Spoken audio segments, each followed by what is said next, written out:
You're watching the Dr. Pepper Championship Drive Game of the Week. So Oklahoma taking care of business. Now it's Texas's turn before the clash next week. Welcome to Morgantown, West Virginia. 73 degrees, clear skies. 11th ranked Texas and West Virginia. As we welcome you to the first Saturday in October. Hi, everybody. Steve Levy along with Brian Greasy. We get to Todd and Molly shortly. It's the day of the year here for the game of the year. Texas has to be very careful not to look forward to next week or even the college football playoff. They need to be focused on the here and now, Greasy. There's no question. This is a tough place to play. We know what happened a year ago. West Virginia beat them 42-41. So I don't think you're going to get a Texas team that's going to sleepwalk through this game at all. The people here are rather ready. They're very happy about the 3:30 local start. Homecoming striped the stadium, as you can see. And this has all the makings of an excellent afternoon of college football. And we are underway. Sam James on the return.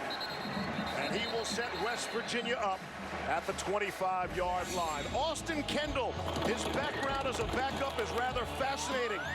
He was at Oklahoma with Baker Mayfield, sat behind Baker for a couple of years. Then Kyler Murray. Okay, Austin sat behind them. Then Murray leaves, and you figure, all right, this is Kendall's turn, except look out for the old transfer portal trick. Here's Jalen Hurts. All of that, and Austin Kendall. Welcome to Morgantown, West Virginia. It's been quite a ride for Austin Kendall. He's always wanted to play, as you mentioned, against Texas. Going to get his opportunity today. On first down, Kendall comes out throwing. Able to complete to Giovanni Haskins, and that is the first reception of the season for the tight end. It's good for 6. They have 6 on the play, 2nd and 4. On 2nd and 4, off the play fake, Kendall to throw. It's Sam James who was spun around back to the line of scrimmage as the aforementioned Todd McShay chimes in. Todd. Well, Steve, Kendall's really struggled throwing the ball vertically. He's only completed 22% of his throws that have gone beyond 20 yards. Now, he's going to have to attack today, and they've got to be able to trust those wide receivers because this secondary for Texas is beat up. They're giving up more than just about every team in terms of pass yards in the country, 124th in the FBS, and they're missing 4 key contributors you see here in Josh Thompson, Jalen Green, Caden Stearns, and Marvian Overshown. So it's going to be a big challenge for Texas' secondary. Stearns, the top tackler for Texas. A helmet comes flying off, and a body goes flying. And so does a flag. T.J. Simmons on the receiving end took a shot from B.J. Foster. Wow, dangerous play there, right? The helmet came off. I don't think it was intentional that they ripped the helmet off, just trying to get him on the ground. And then B.J. Foster took at least 2.5 steps, came up and hit the receiver. And with all the injuries in the secondary, Foster is a player who is just returning to the Texas defense. Brad Van Vark, our referee today.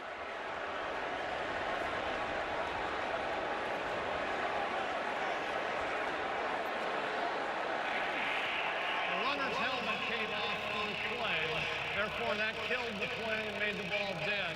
After the play was over, personal foul, unnecessary roughness on the 25 of the Bulldogs, 15-yard penalty, and that.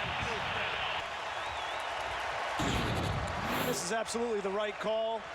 You know, B.J. Foster has to understand and know the rules. Once a helmet comes off, that play is dead right there. You see he comes in and takes another 2 steps for a 15-yard penalty.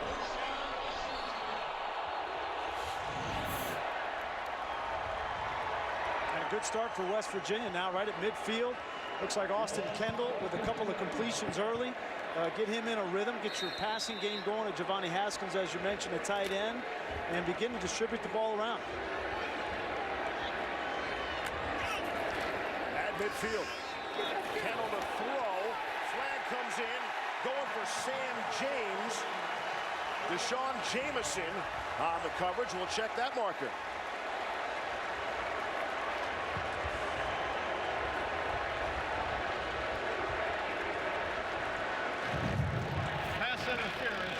Defense, number 5, ball be placed in the spot on the foul, automatic first down.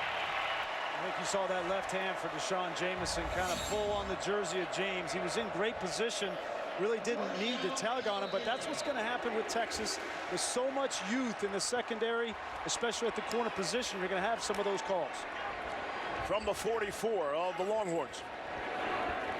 Jamison gets the start, as Todd mentioned, without Jalen Green out there, without Josh Thompson. He's going to play a bunch, as well as Kobe Boyce in this game. Kendall refuses to hand off. He'll throw forward down the sideline. It is caught. Sam James, touchdown, West Virginia. It's 44 for the score.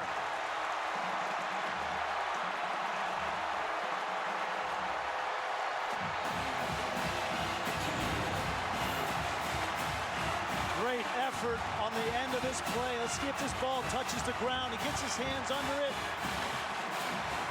That is close, man. And again, as you point out, Grease, the ball can touch the ground as long as you maintain control, and that does not help you secure the football. And it's important that the ruling on the field was a touchdown and not an incompletion, so you got to have that conclusive evidence to overturn that. The previous play of the ruling of a touchdown on the field is under further review.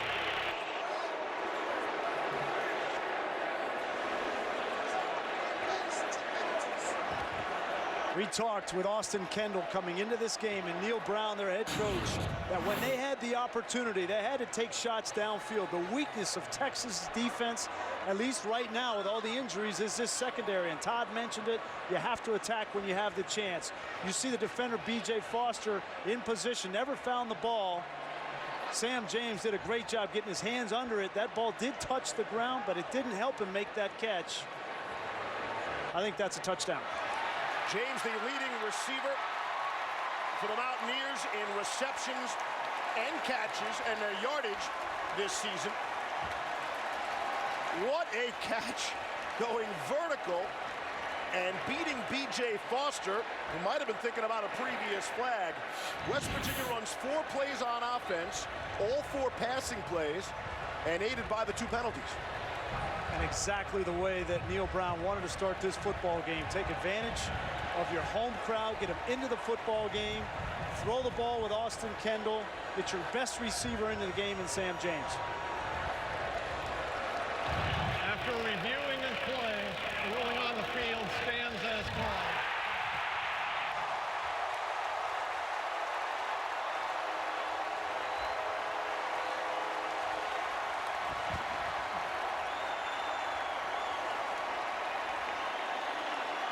Hard to imagine a better start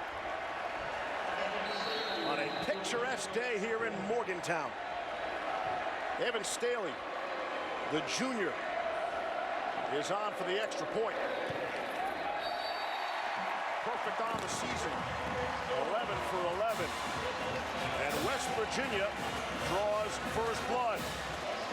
Mountaineers have had the Longhorns number, winning 3 of the previous 4 matchups. Been really successful at DKR. And now we're going to find out about these Texas Longhorns. They have not been out of the state of Texas. They've played 3 home games and a game at NRG Stadium, which was basically a home game for Tom Herman. And he wanted to know, how is his team going to respond going on the road in a hostile environment, and now they've taken the first punch. Speaking of Coach Herman, down to Molly, who spoke with him just moments ago. Yeah, that's right. Coach Herman said, grip it and rip it. That's what he said to Sam Ehlinger right before he took the field. He wants him to be aggressive, use this hostile environment as motivation. And Herman said that Ehlinger is at his best when an entire stadium is against him, but he's concerned about his younger players getting too emotional. He told them, none of these fans can come out of the stands and play you. When you're in someone else's house, you don't knock on the door. You don't ask permission. You break that door down. Steve? Big start for West Virginia. We'll see how Texas responds after a bumpy landing here in Morgantown yesterday. Get off to a rocky start here. We'll see Texas's offense, and Sam Ehlinger, who was a product of Westlake High School, same high school that produced Drew Brees. What makes Sam so special is not only his ability to throw the football accurately and effectively and efficiently, also his ability to run. He's one of the toughest runners in all of college football. But beyond that, his character, his leadership ability, he has those Longhorns playing great football. They believe in him. They believe they can win every game, as they should, with him as their leader. Thanks to Drew Brees, who's got some spare time on his hands lately. How good are the Saints playing with Teddy Bridgewater? Sam Ehlinger on first down. Will give it off to Keontae Ingram. Nothing doing there. It's a loss. It's Darius Stills for a loss of 5. Boy, this West Virginia offense came out firing, and now it's Darius Stills, the nose guard, who's known for his quickness off the ball. That's his best trait on play number 1, is in the backfield for a target for loss. 2nd and 16. Quick out of the flat to Ingram, the back. He's out to the 23 for a gain of 3. Todd. We're going to have to keep an eye on these Stills brothers all day long. 56, Darius Stills, you just saw him make the plays, the nose tackle, the quick first step, and the ability to disrupt up the middle. And then his brother, Dante Stills, who's even a better player, I think, wearing number 55. He's the 3 technique who penetrates and is the best pass rusher of this group. They're the best 2 players on this West Virginia defense. Their line is meet me there, beat me there. And that means in the backfield, trying to find Sam Ehlinger this afternoon. Here's 3rd and 13.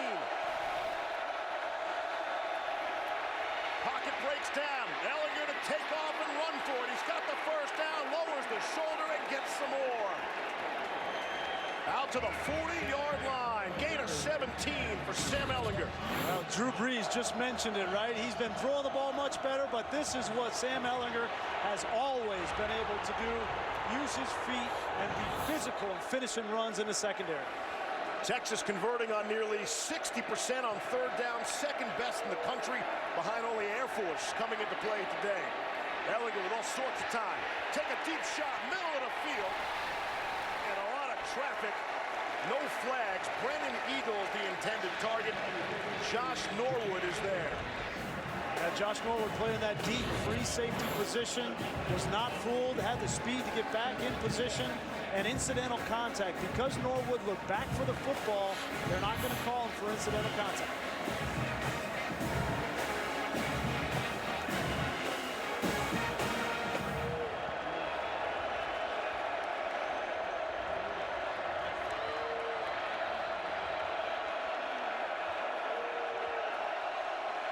Snap it.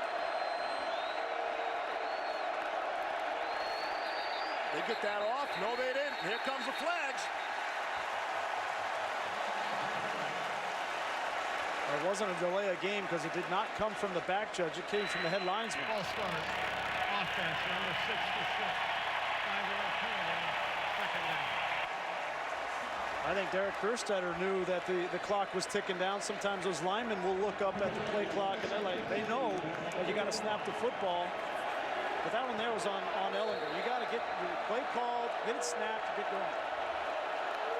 3 penalties already against Texas for 26 yards. Here's Ingram. Into the pile. That's not going to get a first down. Pick up a 2 on the play. It'll be 3rd and long. And Darius Cowan makes the stop, along with Josh Chandler. Cowan making his West Virginia debut after transferring from Alabama.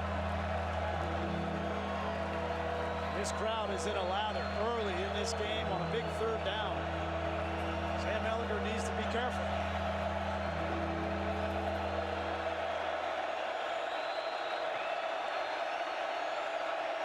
Third and 13.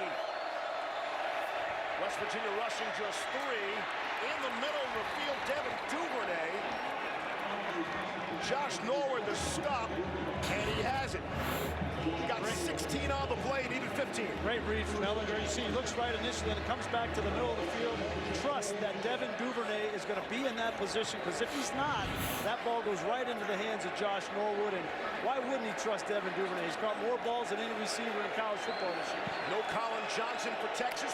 He is dressed. We do not expect to see him. It would be a different story if the opponent was Oklahoma today, for example. It's West Virginia. On 1st down and 10. Ehlinger to throw, deep shot, and it is knocked away. Brennan Eagles, the big target, running with Keith Washington, able to break it up. Keith Washington has been tested now twice in this opening drive with deep shots to Brennan Eagles, and he's in better position than Eagles even. You could almost argue that Eagles should have been flagged for pass interference coming over the back of Washington. Both teams are coming out with the same mentality. They're attacking these secondaries. Both groups have suffered injuries. They've struggled covering the deep ball. And with a guy like Eagles, who's 6'4", 225, why not take a shot?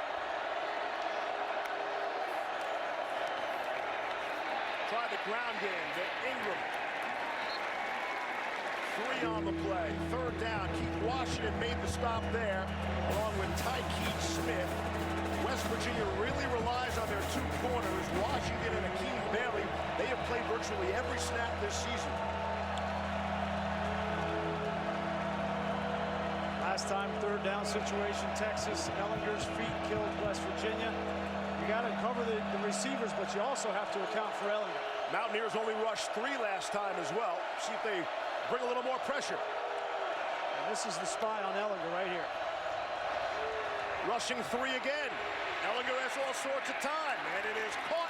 Duvernay. Another 1st down. Gain of 10 on the play. Right off the bat, Steve, you see what I think is the biggest change in Sam Ellinger from last year to this year. It's his progression. Watch his head.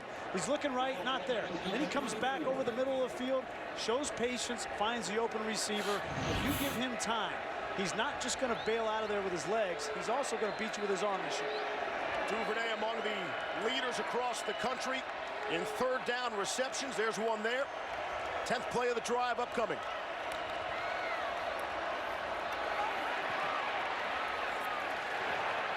Roshan Johnson on 1st down, a lean forward for a couple. Quandarius Quails makes the stop. And Vic Koenig told us, the defensive coordinator from West Virginia, that they're going to have to cheat a little bit against the run. They know that Texas does not want to run Sam Ellinger on a lot of designed runs. He only has 13 designed runs this year compared to 36 at the same point a year ago. So they're not going to worry about the option as much, and they're going to focus on the running back when they go to that zone read type look. McShay, stop reading my notes, will you? You got it, bud. Stay out of my stat package. 2nd and 8. West Virginia defense comes up big with Reuben Jones. No gain. Give credit to Vic Koenig. He's got a couple of little wrinkles. You know, his defensive line is not as big as Texas offensive line, so he's got to move those guys around. So yes, the Stills brothers are going to have an impact, but Reuben Jones and Quandarius Quails both have to affect the run game. This drive has been based on 3rd down conversions by Texas. Trailing early 7-0. Sold-out crowd in Morgantown on 3rd and 9. Pass is caught. We'll see where they mark the forward progress. When Duvernay caught that ball, he had the necessary yardage and went back. They will give him the 1st down. It's a gain of 9. And Duvernay again on 3rd down. Good tempo here for Texas now. On the ground, Johnson, the former quarterback, turned running back, stopped by Dylan Tonkery for West Virginia. Well, you got to think that Vic Koenig's now on 3rd down in particular going to have to start double teaming Duvernay. Why not, right? 3 times in this drive he's been targeted, and he's beaten man-to-man coverage. He's beaten zone. I think it's time that you have to double him. Could we rush a 4th player too? Is that possible? A little pressure? Want to send somebody? Always. Where's the kitty cat? 2nd and 7. At the West Virginia 21. Here comes some pressure. Rushing 4 this time. Ellinger on the run. And couldn't settle down and find Cade Brewer. And it's 4th down. 3rd down, I beg your pardon. So now's the opportunity, right? Find Devin Duvernay. He lines up typically in the slot and get a double team. The problem with that is then you're going to leave this really young secondary at the safety positions in one-on-one coverage. Texas is already converted. 3rd and 13, 3rd and 13, 3rd and 7, 3rd and 9. There's 3rd and 7 now. He's one-on-one right now with Norwood right across from him. That's a mismatch in favor of Texas. That's Duvernay in the slot. Moved inside this season, and it's paying off. Ellinger, a little pump. Wanted to go to Duvernay, and he's dropped for a loss. It's Qualls, brings him down. Well, they didn't double team him initially, but they did drop the linebacker right underneath. Right when Sam wants to throw the ball, there's your linebacker. That's the double team. Josh Chandler underneath of Duvernay, and you get the sack. Cameron Dicker, a 42-yard field goal attempt. He's 4 of 5 on the season. On the way, and no good. Missed it to the left.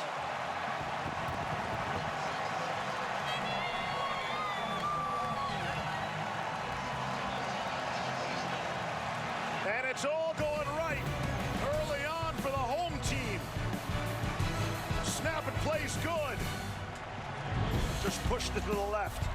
Still 7-0, West Virginia. You're watching the Big 12 on ESPN. Both Texas and West Virginia coming off byes.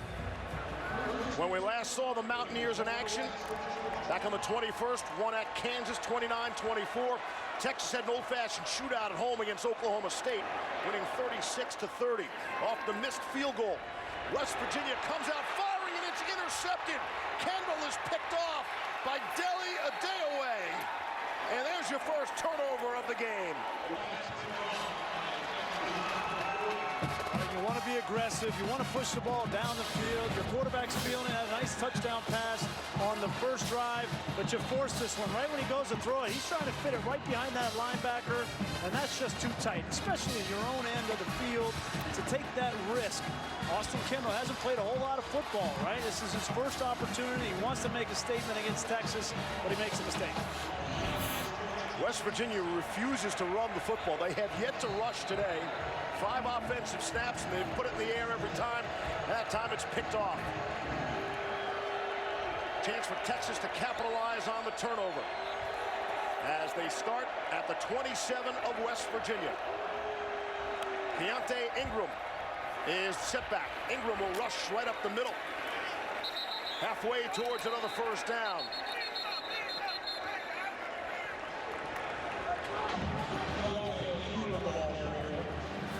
Keontae Ingram is a heck of a football player, and he's brought some balance to this Texas offense. Obviously, Sam Ehlinger is going to get a lion's share of the carries in short yardage goal line situations, but out in the field, they really focused on Ingram this year. Second down and 5. Ehlinger to throw for it, and more. End zone caught, touchdown. Malcolm Epps went up and got it. He boxed out the defender for West Virginia. That was Nick Troy Fortune, the corner, who's a true freshman. A little bit of hands. That's not pass interference there on Epps. That's just a good no call. But you know, why not take a shot with Epps? His size at 6'6", 245 pounds against Nick Troy Fortune, who's a true freshman at 6 feet. Here's Dicker. Off the missed field goal attempt. He's a perfect 21 for 21 on the season extra points. And there are zeros on the play clock. Delay a game on a kicking team. 5-yard penalty. Try. When you talk about West Virginia, they come out, they get all the momentum, they get the big play on offense, they score the touchdown, they get a stop on defense, and if you're Neil Brown, your quarterback goes back out there with the first pass of that second series and takes a risk that he didn't need to, but that's where West Virginia is right now. It's not consistent, it's up and down, and when you make mistakes like that, Texas is going to make you pay. Pushing back 5 yards. Dicker's extra point on the way and good. 5:52 left here in the first quarter. Texas makes West Virginia pay for the turnover.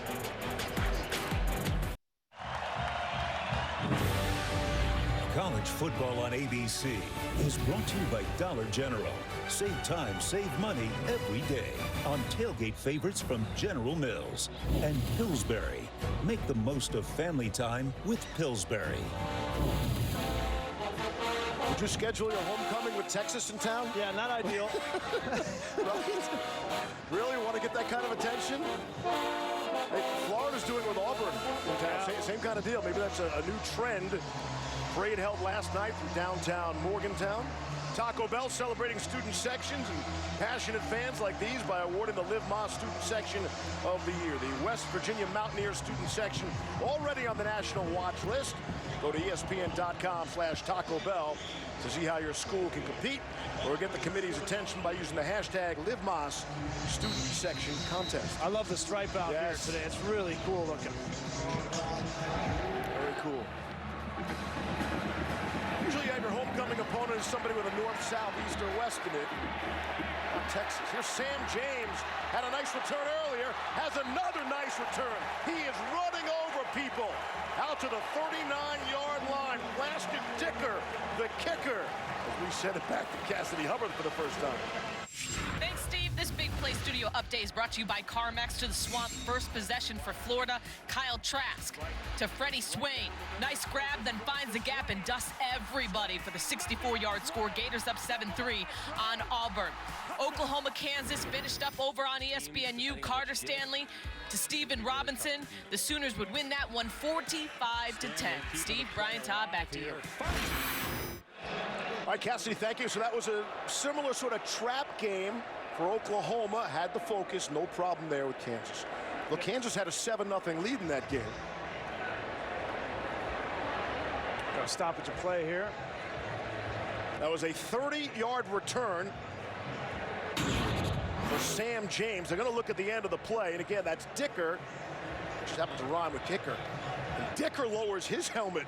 Well, that's a scary situation for Dicker. Obviously, he doesn't make a whole lot of tackles, doesn't know how to form tackle, and he lowers his head. That's very dangerous. But they might be looking at the crown of the helmet on Dicker, the kicker. So that's material, obviously, for Texas, because if they throw him out of the game for targeting right here, then obviously it's your second kicker. That would change the complexion of everything. But by the definition of the rule, right, he lowers his head and uses the crown of the helmet to hit the runner, which by definition is target. Obviously, I don't think it was intentional, but it just was poor form by a kicker trying to make a tackle. And again, I think it's important that everybody realize that these rules are for the protection of the tackler much more so than the runner, and that was a dangerous situation for Cameron Dicker to put his neck in there like that. He definitely got the worst of that. Chris Nagar is the backup kicker, the junior from Arlington, Texas.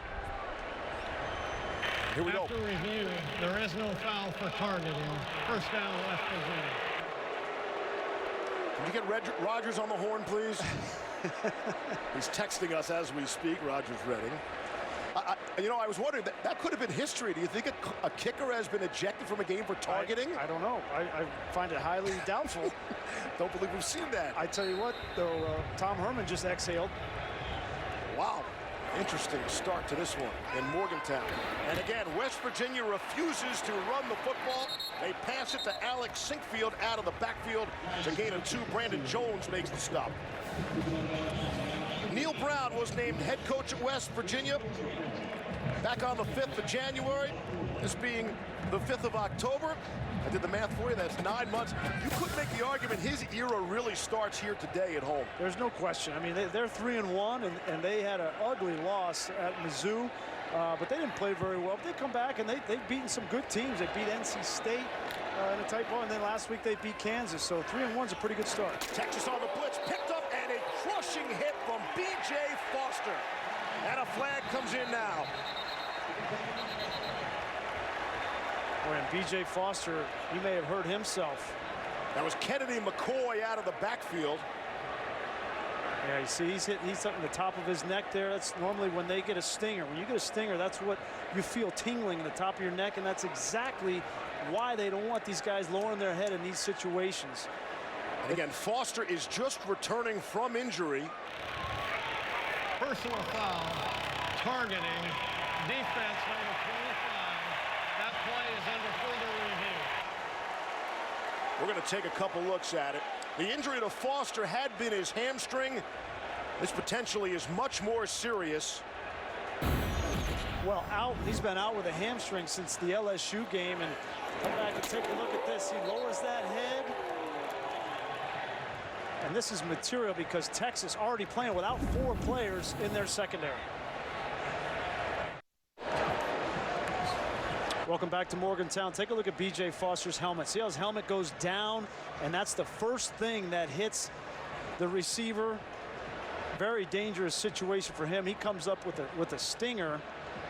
The question is, did he have his face mask up? Was his head up enough?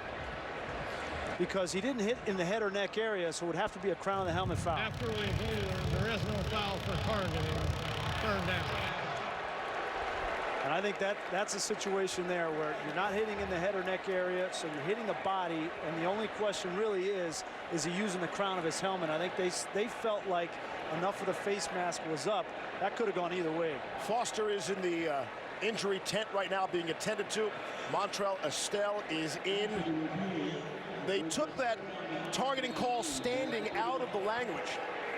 It is either confirmed or overturned. There is no the call stands anymore. And it really is, I think, to give the benefit of the doubt to the defensive player initially called for targeting. So no ejection, but an injury we'll keep an eye on. There's Kennedy McCoy out of the backfield for a gain of 5.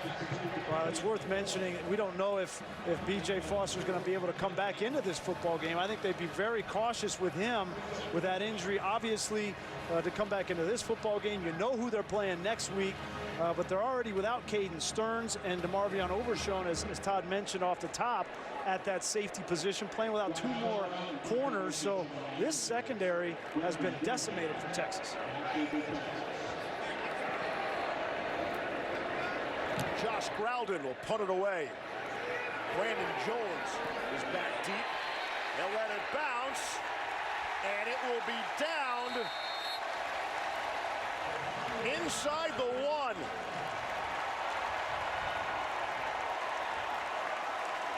George Campbell down to the right spot. Goes a 55-yard punt. And for now, that stands. Texas first and 10 inside their own 1 when we come back. 7-all. West Virginia and Texas. And the Longhorns have the football. Backed up at their own 1-yard line.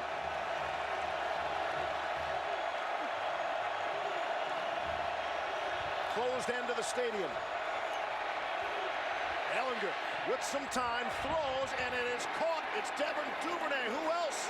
And he stays on his feet, rumbling out just shy of the 40-yard line. A gain of 37 on first and 10 from your own 1. Well, no play this season exemplifies how much Sam Ellinger has grown than that one right there. I can't tell you how hard it is to stand in your own end zone, take a 7-step drop, throw a layered throw on a deep out route like that to Duvernay. That's as good as you can do. I was standing 5 yards behind him, and I was nervous for him. Protection was really good there. Here comes a blitz by West Virginia. It's picked up nicely by Ingram, the back. But in the end, Van Darius Cowan able to bring him down in the sack. Loss of 4 on the play. Boy, and Keontae Ingram stepped up to pick up that blitz, and he's down on the field. He is hurt, and that's a big blow for Texas. He has been a revelation as a true sophomore.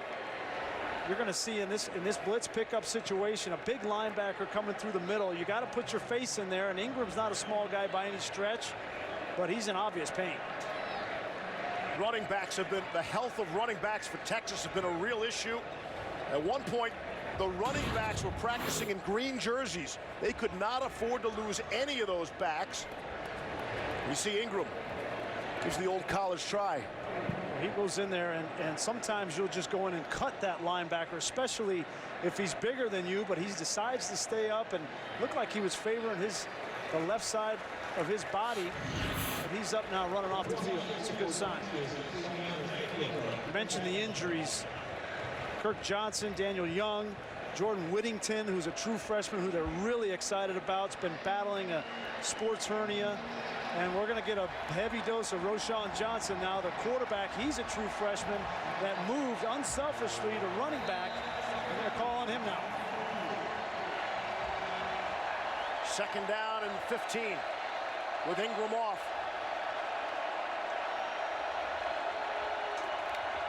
at their own 32. Underneath, shallow cross, caught, and the ball comes out. They're going to say incomplete pass on the field. Cade Brewer was the intended target. Darius Stills and Josh Norwood able to break it up.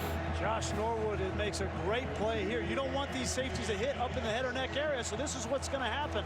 They're going to hit right on the thigh board, and that's as good as you could do it by Norwood. And I think that's the right call of an incomplete pass. 3rd and 15. Texas has had no trouble converting these lengthy 3rd downs. Let's see. Pressure up the middle, try to set up the screen. Roshan Johnson couldn't handle it. Walls came on the pressure on Ellinger. They had it set up perfectly, but Johnson could not hang on. 4th down. And a drive that started so promising for Texas from their own 1 washes out. Well, when they lose Keontae Ingram, I think there was a little bit of panic on that sideline. He's been such an important part of this offense. They need to regroup over there. They brought Roshan Johnson in, but they didn't decide to run the ball with him. They just had him lined up as receiver. Ryan Buchevsky to his right with some pressure, and will run it and then punt it away.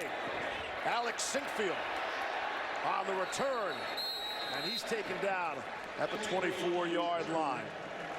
The injury bug has been a big part of the season for Texas, and it continues to be.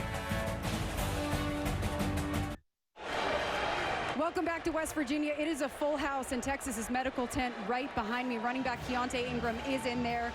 He was looking at and pointing to the left side of his neck. Also in there, B.J. Foster. He's being evaluated for a left shoulder injury. No word yet on whether or not he'll return. Also, safety Chris Brown nursing a thigh injury sustained in the first drive, Steve.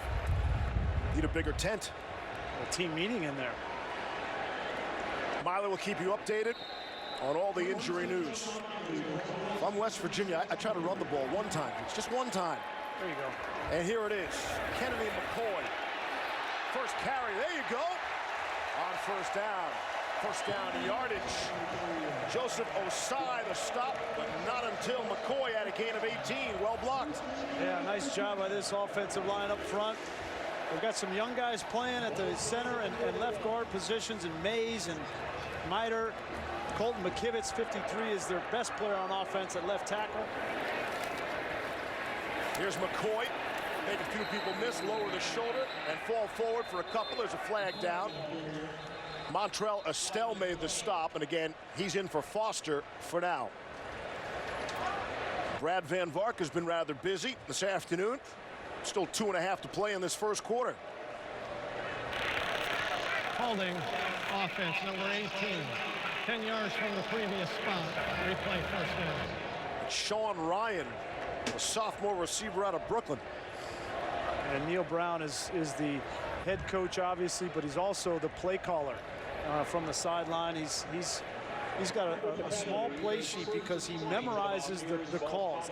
He has 60, 70 calls in a game, and he'll memorize all of them. That's the kind of coach he is. He's got a photographic memory, and this is the last time you'll hear me say that you and he were on the same page with that run call. Got it. Some Rain Man stuff there. Let's get him to a casino. On the ground, Kennedy McCoy, and why not? Deli Adeoye, who had the interception earlier that Texas cashed in the points, made the stop, but not until a 9-yard gain.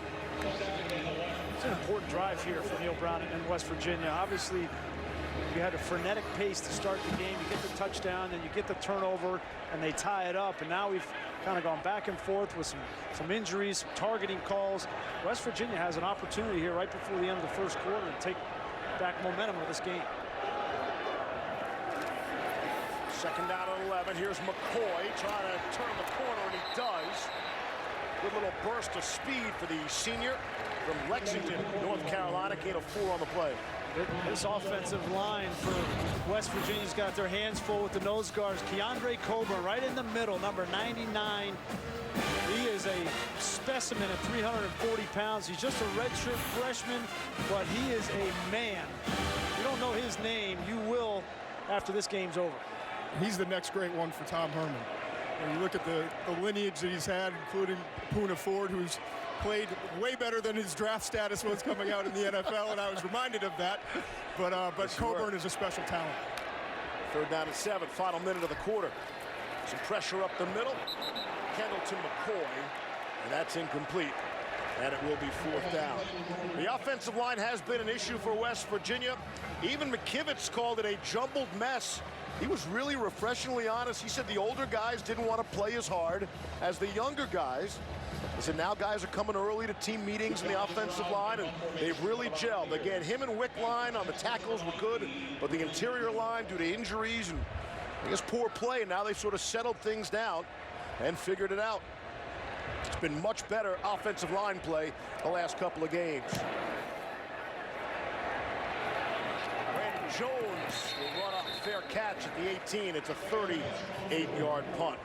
We talked about the true freshman, Roschon Johnson. What a story he is. Came in as a highly recruited quarterback. Saw all the injuries at the running back position. Went to Coach Herman and said, hey, it's not fair, all those guys got to get carries. I think they really thought about redshirting him, and why wouldn't you? Well, they may still redshirt him. Obviously, you have 4 games, but Roschon Johnson came to Coach Herman. Herman was going to go forward, and Roschon said, listen, there's too much pressure being put on Keontae Ingram. Let me take some of the pressure off. Remember, he's a quarterback, and they still have plans for him to be a quarterback, but right now, he's their best running back option outside of Ingram. On the ground, Ellinger to throw. To Devin Duvernay, thought he might try to throw one there. The screen works out. It is a penalty flag down. Washington brought down Duvernay, but after a gain of 7 on the play, we'll check that penalty marker.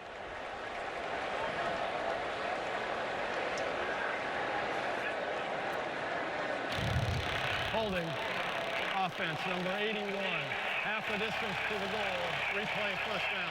Reese Lato, the tight end, called for holding. So they come out of the 4th game, the win over Oklahoma State, and they have a conversation. And Johnson says to Coach Herman, what do you think? And Herman says, I think you're still the 2nd best tailback on the team. You're not going to play quarterback here next year either. Well, that's the thing that Coach Herman said, right, is you're not going to beat out Sam Ellinger in his senior year. So why not, give it a shot? But I do think probably the biggest thing is going forward, Roschon Johnson is going to be the quarterback after Sam Ellinger, and he's built in the same way at 220 pounds. Ellinger trying to get out of there. Tackled down from behind by Jordan Jefferson after the gain of 3. But that's an important point. I think people think about the red shirt, always the freshman. You can redshirt your junior year if you want to. Right. Well, he could redshirt next year, right, when you still have Ellinger. And if you get a healthy stable of running backs, then he can do it there. But I think, Roschon Johnson, he can throw the football. Obviously, we know he can run. So the great thing for Herman is you don't have to change the offense very much once Ellinger is gone. An unselfish player in every way. First quarter is complete. Home squad got off to a big start. Then Texas forced a turnover. Touchdown of their own. We're 7-all on our way to the 2nd quarter.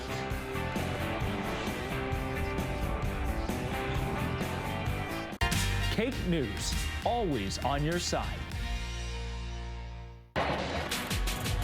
Steve Levy, Brian Greasy, Todd McShay, Molly McGrath from Morgantown, West Virginia, as we open up quarter number 2, continuing the Dr. Pepper Championship Drive game of the week. 7-7 here at a sold-out Milan Pushkar Stadium, Mountaineer Field, as we begin quarter number 2. Ellinger to throw, able to complete. It's Malcolm Epps, who is on the receiving end of the lone touchdown pass. It's a gain of 5. Ellinger has 10 touchdown passes of 20 yards or longer this season. That's the exact opposite, right? That's the big problem for Austin Kendall. And Ellinger has excelled in that department. Well, it'll be interesting to see with Tim Beck, without Keontae Ingram, and really only one healthy back in Roschon Johnson, whether this becomes more of a pass-heavy game for Ellinger. 3rd and 11.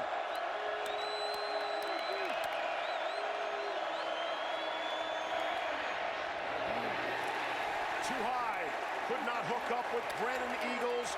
Good coverage by Norwood of West Virginia. And a great job by Keith Washington from his corner position. You're going to see him come out of the screen here, trying to throw this ball to the outside. Here he is right here. Washington just reads the eyes and gets a finger on that ball. Washington has made a number of nice plays early in this game. Formation for the Longhorns.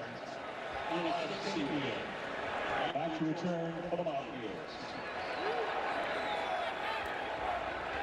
Luchevsky from his own 5. Sinkfield is back deep for West Virginia. And he will let it roll. West Virginia will start with excellent field position from their own 39-yard line. Tonight, top 25 showdown in the Big Ten. Michigan State, Ohio State from the Shoe in Columbus, 7:30 Eastern, right here on ABC, streaming on the ESPN app. Chris, Kirk, and Maria will have that for you. November of 2014, in this matchup, Ezekiel Elliott went off at a $154 and 2 scores. Mike Thomas, 91 receiving yards, and current Texas head coach Tom Herman was the offensive coordinator for the Buckeyes, and Ohio State went on to beat Bama in the semifinal and Oregon in the championship game, and could make the argument the success of that offense set Tom Herman up to be hired as head coach at Houston, and now on to Texas, where he is enjoying success. Lenny Brown, his first carry, first down yardage, gain of 11 on the play, a sophomore from Philadelphia. It'll be interesting to see the cat and mouse game here with Neil Brown calling plays and Todd Orlando on defense for Texas. Obviously, they're hurt. They've got to protect this secondary. The throw is caught. T.J. Simmons bounces off, stays on his feet, down the sideline. He's inside the 5-yard line. There's the big chunk play the Mountaineers were looking for. 44 yards. T.J. Simmons from Austin Kendall. And why not, if you're Neil Brown, attack that secondary, continue to push the ball down the field. That time a missed tackle by Brown. Eddie Brown inside the 5.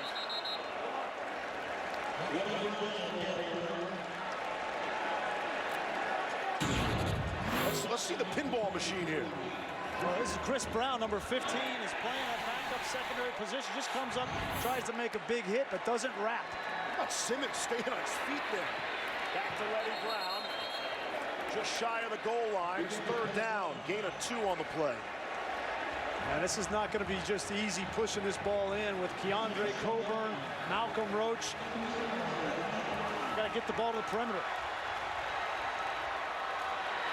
Keeper, Kendall, walks in untouched. Touchdown, West Virginia.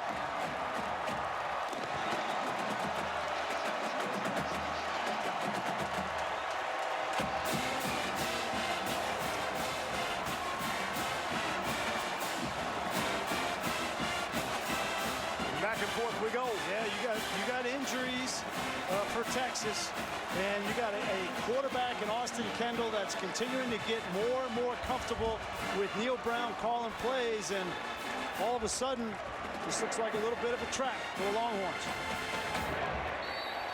Evan Staley on the extra point, 14-7 Mountaineers. Great play fake from Austin Kendall. Everybody goes for the back. There's nobody left for the quarterback.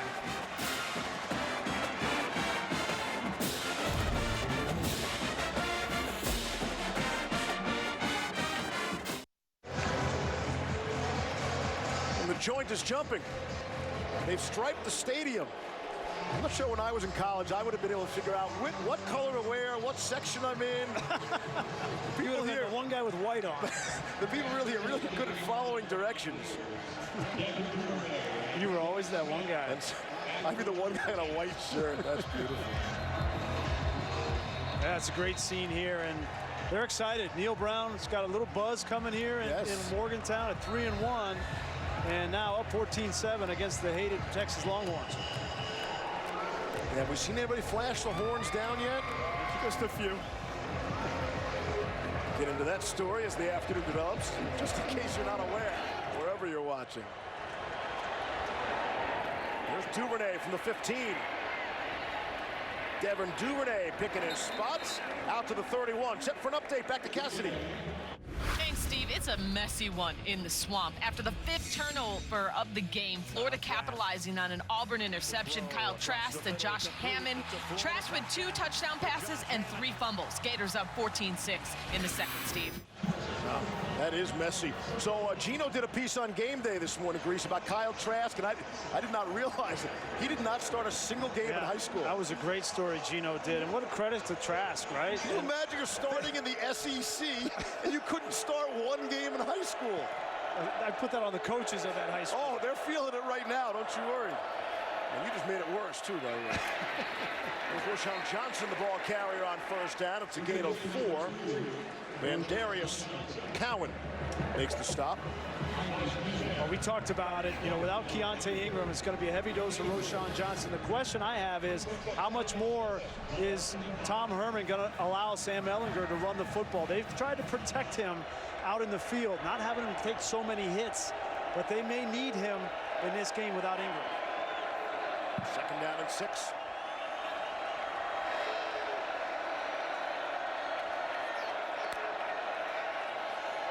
Ehlinger to throw. Protection is excellent. Shot down the sideline. Eagles had no chance at that one. Working on Akeem Bailey. Big story in Morgantown today and this week. No Giovanni Stewart. We talked with Coach Brown about it. He said, look, he's not playing and he's not hurt.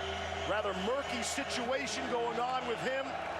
With the 4-game redshirt rule in play, they'll make a decision and finalize things probably next week, but still, they're banged up in the secondary as well. He's one of their better players back there, the senior from Katy. It's been a big story here in town. Yeah, you would think, you know, being from Katy, Texas, he'd want to be in this game to play against the Longhorns. 3rd and 6. Ehlinger out of there. He'll throw to Johnson out of the backfield. And an excellent tackle made. That's Keith Washington got a hand on the foot, just enough to bring him down. That's another part of his game, Brian. That thing has gotten so much better. Ehlinger is so patient in the pocket. He trusts his protection, and that allowed him to go through his progressions and finally find Johnson out in the flat. Well, Todd, this is the best offensive line that Sam Ehlinger and Tom Herman have had at Texas. No question. Talking with them yesterday, they were really confident in these guys up front. 1st down and 10. On the ground, it is Johnson. Out to the logo in midfield. Dante Stills made the stop, and I believe the quote from Tom Herman was, I can't really quote him on TV, but he said, we blocked the hell out of LSU, or something along those lines. Of course, you know, they didn't win that game. Came up short 45-38, but the offensive line really did a job in that game. Yeah, Sam Cosby, the left tackle, blocking Palavion Chason. Johnson again. A strict diet of Roshan Johnson. Reuben Jones makes the stop. Ingram hurt. Jordan Whittington is already out of the lineup of a sports hernia surgery, and they are banged up there. Kirk Johnson is now checked into the game. Yeah, so they're lucky to have Kirk Johnson back. He came off a shoulder injury, so they need him, obviously, to take the load now off of Roshan Johnson.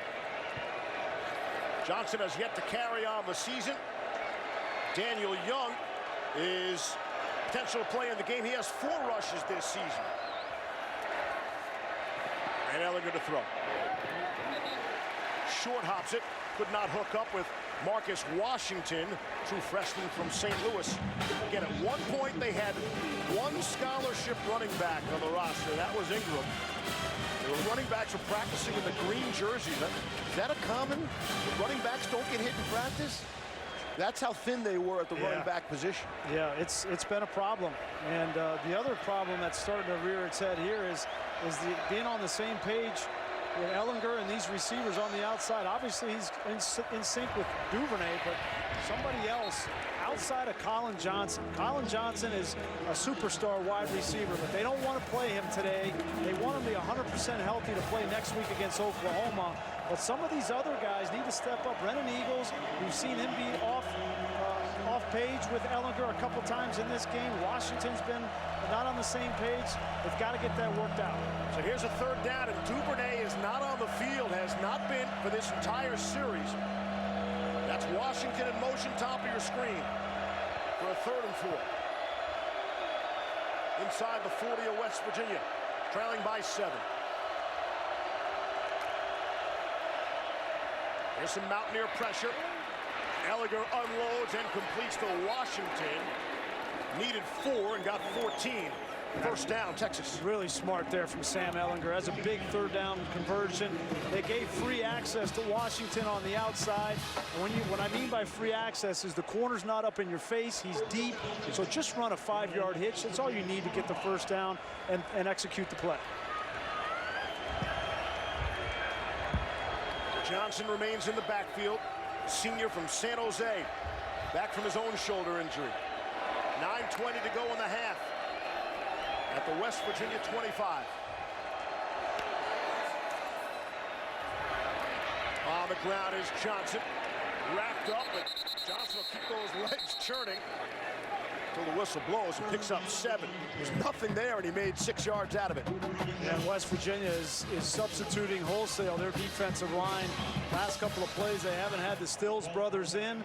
But now you get down in this red zone area, and Vic Koenig, the defensive coordinator, is going to get his best players back on the field.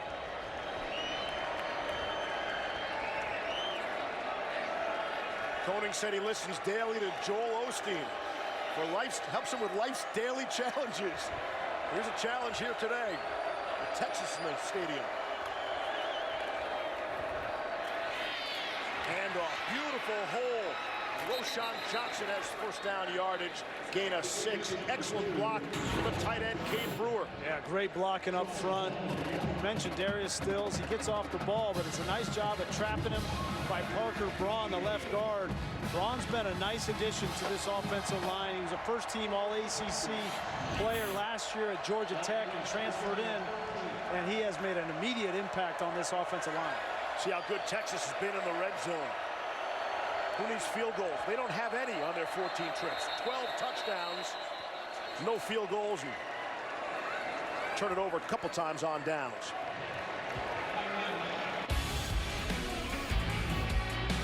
Tom Herman running out here onto the field to get that last time out. You think he wants a timeout there then? Certainly looked that way.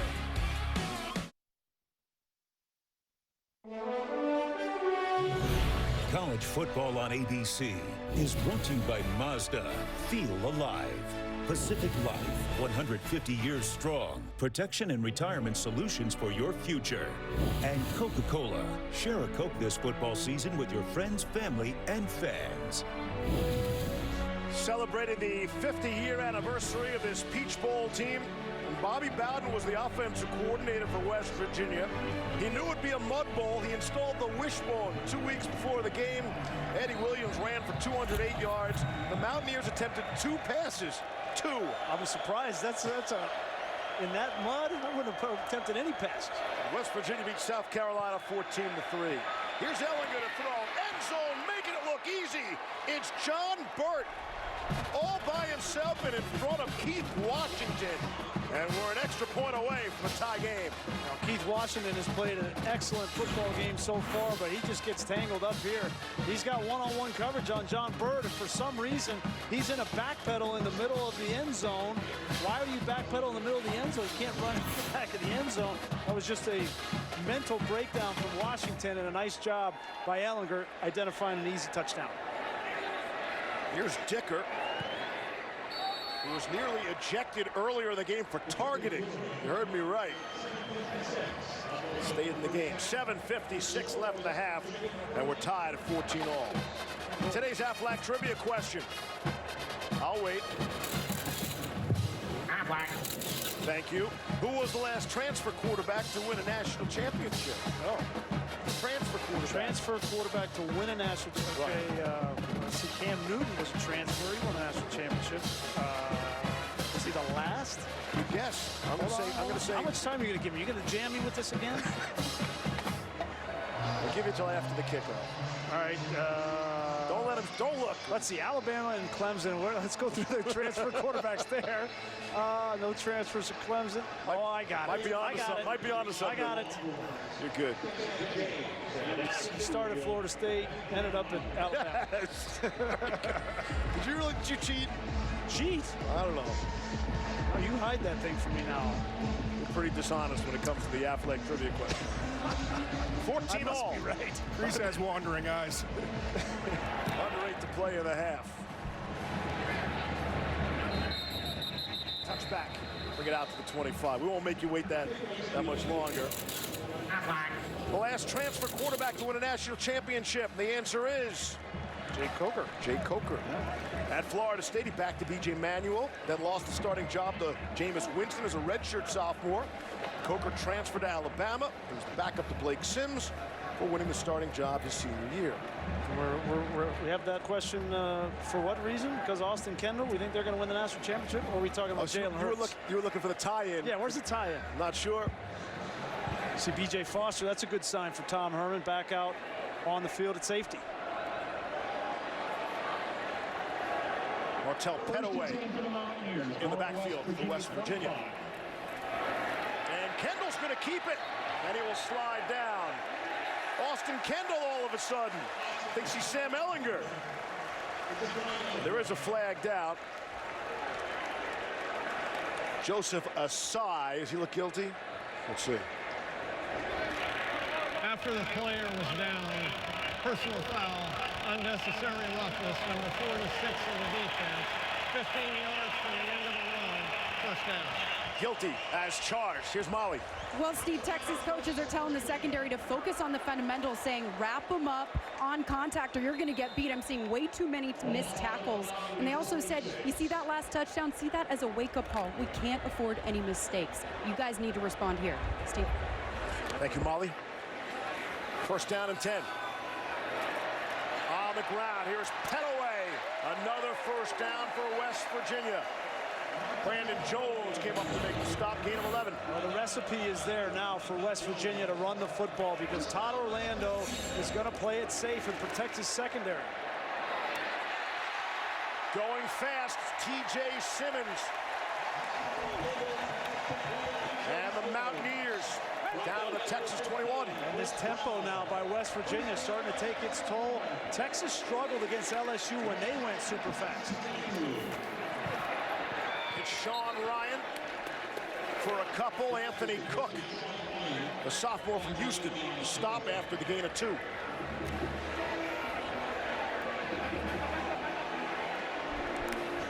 Under 7 to play. Kendall to throw for it, and Simmons could not hang on. That Oklahoma State victory was costly for Texas. They lost 3 starters in the defensive backfield. Jalen Green out with a shoulder. They hope Green can be back in a couple of weeks. Lost Josh Thompson. He has the most serious of the injuries. A broken foot put a pin in it. That could be a season-ending deal. And Cade Stearns, a knee injury, their top tackler. They hope to get him back. But that was a costly victory. Third down and 9. Lucky to get Foster back this game. He goes out and then comes back in. That play clock was down to 4, yeah, and then Neil Brown called a timeout, which was a smart timeout. Big third down coming up. Yeah, so don't go away. Cassidy Hubbard from the studio update. More from a wild one in the swamp. After a failed Florida fake punt, Bo Nix, perfect placement to Seth Williams to bring Auburn within 1. Now, Florida QB Kyle Trask left the game with a leg injury. We'll keep you posted on that, Steve. All right, Cassidy, thank you very much. Cassidy, key update on that critical game today at the Swamp. Gainesville. Another quarterback goes down for Florida. So, big 3rd and 9 situation here for Austin Kendall. Looks like Texas is going to bring a little bit more pressure.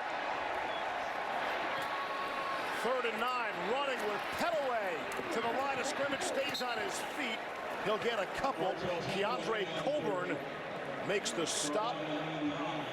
That was a very conservative call from Neil Brown. I think he ran the ball there and see if he could get into a 4th and 4 or less situation. He probably would have gone for it, but he didn't quite get enough. And so he's going to bring the field goal unit out. I'm going to be honest, I'm really surprised that he ran the ball there. With how well your quarterback Kendall's playing and how much confidence he's had in the matchup you have against this secondary. Evan Staley is on to attempt a 36-yard field goal. West Virginia to give the Mountaineers the lead, and it is no good.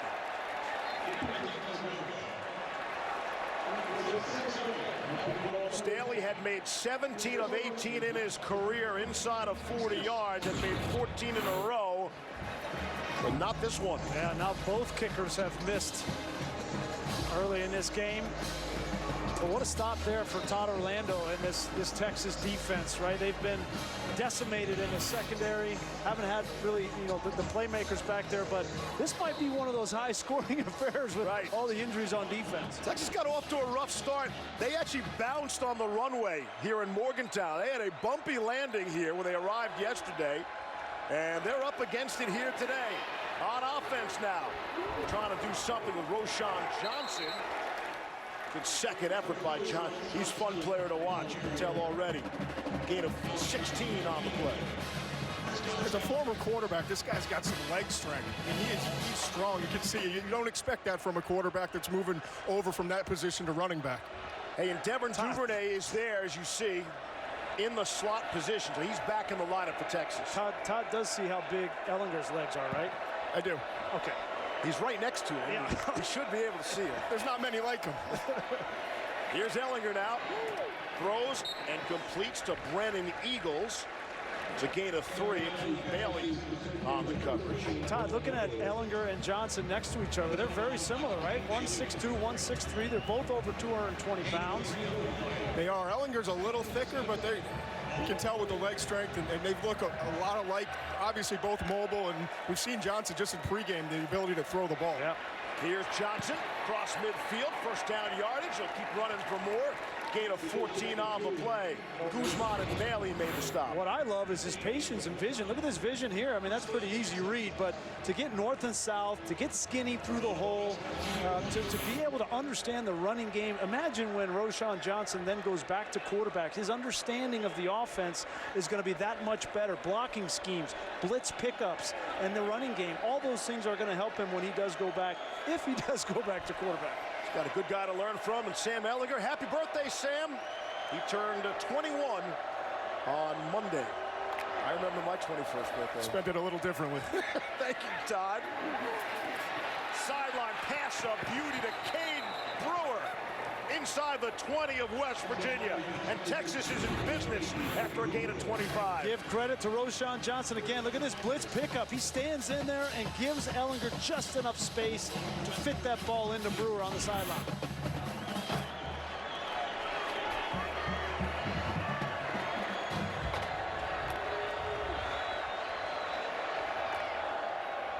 On a second clap. Ehlinger under some pressure, rolling to his right. Now let's see if they're going to call that a catch. That is Duvernay, and he made the grab. Like the Superman dive out of bounds with the football. Well, that play was well covered by West Virginia, but not covered well enough for Duvernay and Ehlinger. See if they're going to look at that. On the field of a completed pass is under further review. I thought Ehlinger was throwing that one away. And then Duvernay popped into your screen, and we believe made the grab. At least that's the call on the field. Well, they wanted to throw this ball back. It was a throwback call to Roschon Johnson. They wanted that. It wasn't there. Ehlinger didn't give up on it and just kept rolling out, and he and Duvernay made a play.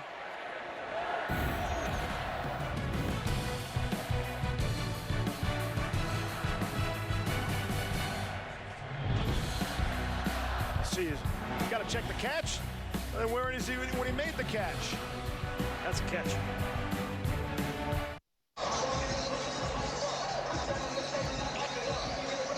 Oh, yeah. Shake it, don't break it. 60,000 on hand, having a good time. That's how you entertain in a TV timeout, That's right. Give you a little snippet of it. But you don't get that kind of enjoyment unless you buy a ticket and come out to the old stadium. And they have banged out the building here today. When we went away, they were looking at the catch. It was another catch for Duvernay. 5 catches, 81 yards on the afternoon for Devin Duvernay. That'll be the first time you see him smile in that picture on the bottom. He's all business, almost all the time. Ehlinger, pocket breaks down, running up the middle, and carried into the end zone for the touchdown. Sam Ehlinger, with nothing around him to do, takes off and hits pay dirt. Touchdown, Texas.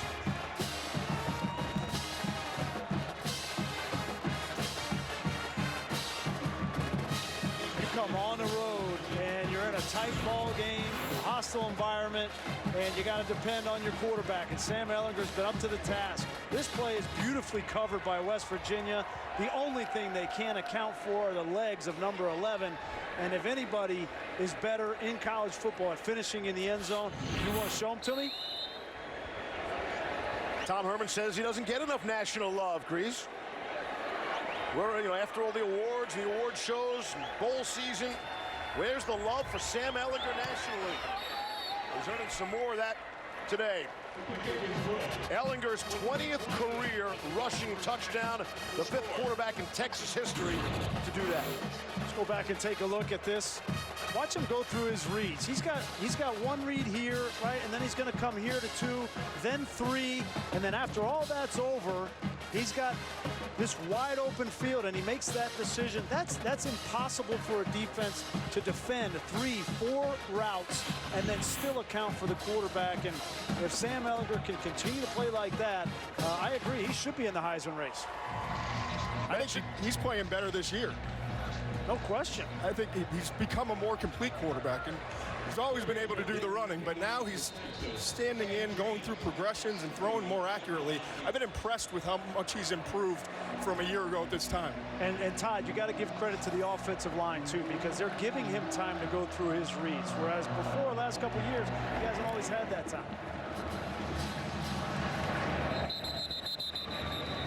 Touchback, West Virginia will get the football, trailing for the first time today. Take a look at today's Pacific Life game summary. Well, West Virginia came out gangbusters, throwing the ball down the field, make this play. Austin, Kendall, and James. But then the turnover, and they tied it up. And Kendall comes back and gets another touchdown. But Texas, they have so much firepower on offense. Despite the fact that they've lost Keontae Ingram in this game, they are still humming on the offensive side. We still might be headed to that Big 12 shootout you were looking for, with 3.5 to play here in the first half. Set up Kennedy McCoy to get outside the 30. Gain of 5. A hard-hitting affair. Brandon Jones put a lick on him there.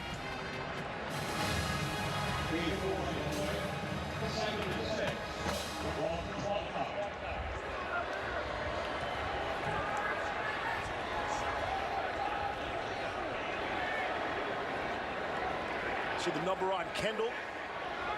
Like to have that interception back, which led to the first Texas touchdown. But other than that, he's played a nice game. 2nd and 5. That's McCoy in motion. And they'll give it to him. DeAndre Coburn stopped after the gain of 1. Get the attention of that West Virginia sideline. Tell you what, I wouldn't run at him anymore. Well, he's right in the middle. It's hard to run away from him. He's going to demand a double team on every snap, huh, Todd? I completely agree. 340 pounds. He's got power, but what impresses me, you don't see many guys his size that can actually run. He can get off of blocks and go make plays. And I think, like I said earlier, I think he's got a chance to be one of the special players at Texas. He beat out senior Gerald Wilbon for a starting job. That's really saying something to Texas, when a redshirt freshman can beat out a senior. Prior to the snap, timeout, West Virginia. Their 2nd of the half. It'll be 30 seconds in there. West Virginia will spend a timeout. They're still working on the equipment, the referee's microphone here today in the stadium. Tom Herman couldn't say enough good things about Coburn. See, he just pushes the center back. And, they've had some good nose guards here. Poona Ford, Chris Nelson were both captains of this Texas team. as nose guards, and Tom Herman thinks that Coburn has every opportunity as he gets older to be another captain in that lineage. He said he's got 2 speeds, full and off. And of course his nickname is Snacks. Of course. Why wouldn't it be? And for Duvernay, who never smiles apparently, can you imagine Coburn doing all of this always with a smile on his face? Life is good. If you're Keandre Coburn, why wouldn't it be? I bet he goes full bore at the dinner table, too. With a smile. 3rd and 4. Kendall underneath. Haskins able to duck under the defender and get the first down yardage. Gain of 6. Beats Deshaun Jameson. Interesting here, West Virginia has decided to slow it down. They've been going as fast as possible with Neil Brown, and now just under 2 minutes left in this first half, and they're slowing it down. Maybe they want to protect their defense. They've been on the field quite a bit, but 2-minute situation, you got to get some points here before halftime. Set up the draw to Petaway for a few. Stay tuned for the State Farm halftime report. Kevin Nagandi, Jonathan Vilma, and Mark Sanchez standing by. Catch you up to date, everything going on in the swamp and elsewhere around college football on this first Saturday of October. A little chill in the air. Kind of nice.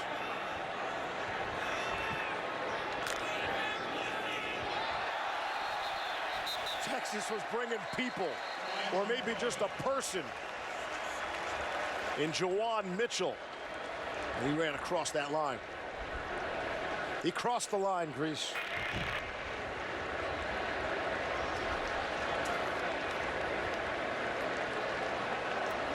Mitchell's just a sophomore from Newark who's been pushing for playing time. Offside. Defense, number 6. 5-yard penalty. Remains 2nd down. West Virginia has chosen to start the play on the snap.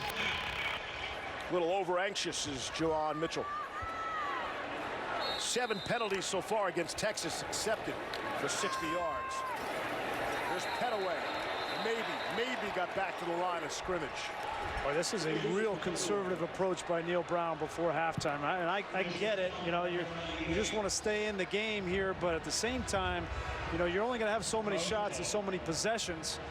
And this Texas secondary has been decimated. Why not take some shots? You haven't gotten the ball to Sam James since the touchdown. Take a shot with him downfield. And Texas will get the ball to start the second half. Final minute. 3rd down and 2. Approaching midfield. Just one timeout left. Ticking off the clock. Yeah, no urgency at all.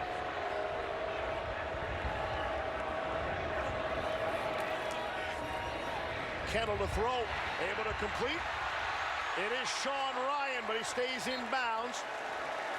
Clock will stop for the first down. Anthony Cook and Brandon Jones gain an 8 on the play.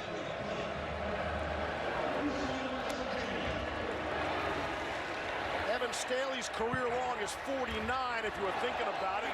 Singfield nearly has his head taken out by Joseph Asai. Gain of 3. 10 seconds left. Yeah, now a timeout from Neil Brown, but it's too little too late now. You know, you wasted too much time early in this drive, and I think he would say, well, I want to make sure I got the tight end. I got the first down before I went fast, but like you can't have a conservative approach at the start of the drive and then want to hurry up at the end. Tonight at 10, the middleweight championship is on the line. It's Robert Whitaker and Israel Adesanya. To order the main card in English and Spanish, go to ESPNplus.com/PPV. And Big 12 fans, ESPN Plus, the exclusive home of Big 12 Now. Sign up today, get Les Miles all-access show, and over 50 men's basketball games and hundreds of other Big 12 games. Adesanya said despite a 5-1 record, Grease, he won't return to boxing. He said, I don't want to fight some guy and say, oh, well, we'll duke it out. We're only using our hands. I've got to kick someone in the face. Oh. Now, you're not getting involved with ESPN Plus tonight? After that? Are you kidding me? Get involved. 13 ticks remaining. Well, now you got to take a shot to the outside. Hopefully get out of bounds. Or if you are caught inbounds, you got to get about 10-15 yards to get in Staley's range. You got to get up and spike the football.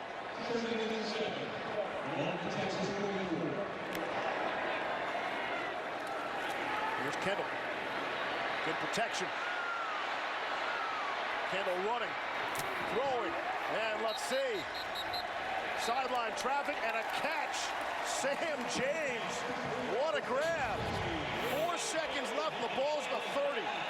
All he does is make tough grabs. The touchdown catch was an unbelievable grab. And that time, that catch from James is going to at least give Staley an opportunity for a long one. Looked like that ball might have hit the ground, too, similar to the touchdown catch.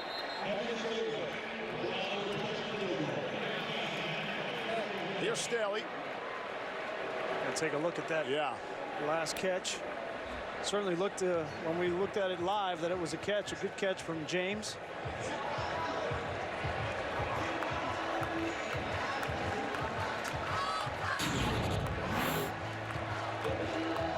Got the left foot in. Good on that part. Does he control it all the way to the ground? Does the ground help him make that catch? I thought the ground helped on that one. So a few more looks for you.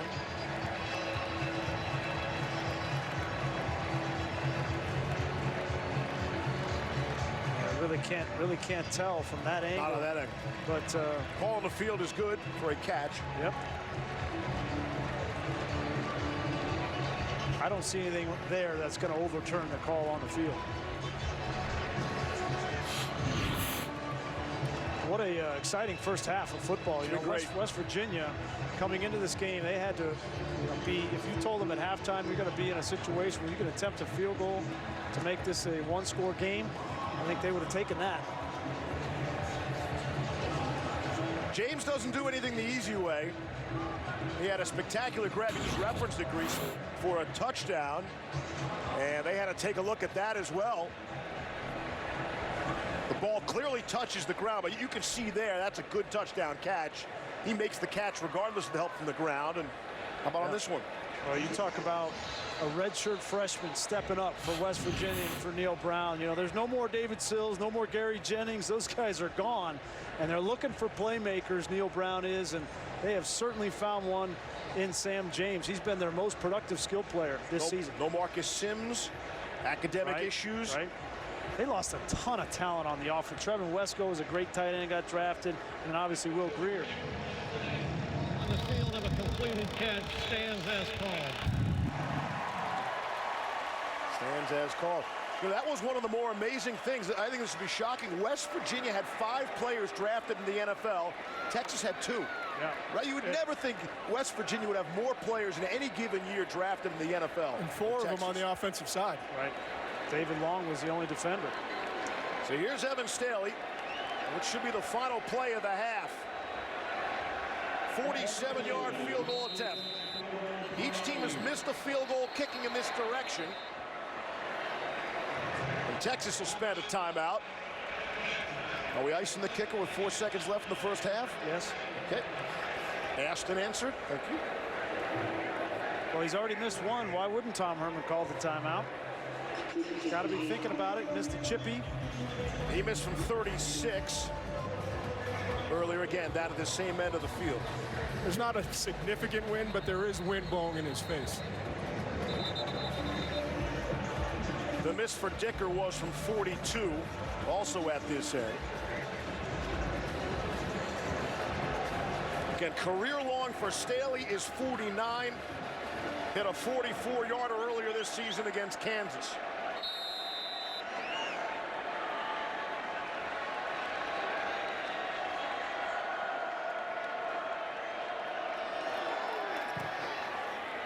On the way. And it won't curve home. And Staley has missed for the second time. 21-14 Texas to the half. State Farm halftime report with Kevin, Jonathan, and Mark after these messages. Welcome back to the Dr. Pepper Championship Drive Game of the Week. Morgantown, West Virginia. You're watching the Big 12 on ESPN. We get ready for third quarter action. 21-14. Longhorns lead the Mountaineers. Back in the broadcast booth with Brian Greasy, I'm Steve Levy. We'll get to Todd and Molly shortly. So people should not be surprised. It's a one-touchdown game. West Virginia, they've had Texas's number, winning 3 of the last 4, including last year in Austin in that thriller. I think Texas better be ready for a 4-quarter game. This is not going to be a blowout, but you know, Sam Ehlinger is on pace to throw 42 passes in this game, 21 in the first half. He's responsible for all 3 touchdowns for Texas in the first half. He's going to need to play well in the second half to win this game. And Texas gets the football to start the second half. Devin Duvernay will run it out about 4 yards deep out to the 20-yard line. Molly had a chance to catch up with head coach Tom Herman. Coach, what is Keontae Ingram's status for the second half? He got a stinger in the first half. X-rays were good. They're going to reevaluate him at halftime. How has Sam Ehlinger responded to the adversity in this game thus far? Oh, I think really well. You know, we're not running the ball as good as we thought we could. We got to get that fixed, but I think he's playing pretty dang good. All right, thank you, Coach. Thank you. And Steve, I have confirmed from a team official that Keontae Ingram is available for this second half. And he is in the game right now to open up the third quarter. He stands to the left of Sam Ehlinger. And he will carry on first down and 10. Crashes ahead for a gain of 5. Dante Stills, Josh Chandler.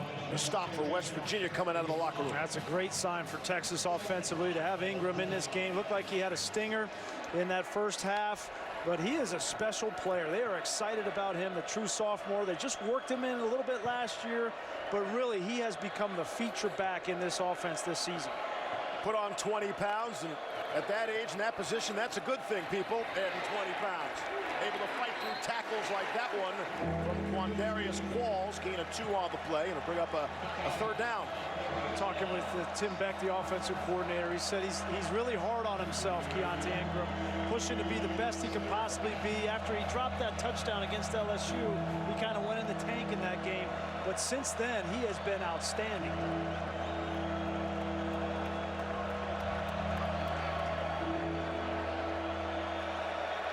Little taunting from the home crowd. There's no flag for that. Now, if the Mountaineers flash the horns down, that'll be a different story. Let's see. On 3rd and 3. Tight spiral completed to Malcolm Epps. First down, Texas. That's the second time that Sam Ehlinger has just taken that free access hitch on the outside. As long as West Virginia is not going to come up and press the wide receivers on the outside on 3rd down, Sam Ehlinger is going to take it. I've been impressed with Ehlinger all day on 3rd down. It seems like he's so poised. They've converted a lot of 3rd downs this afternoon to keep drives going. He's not making it too hard, Todd. You know, if Exactly. you see the easy throw, take it.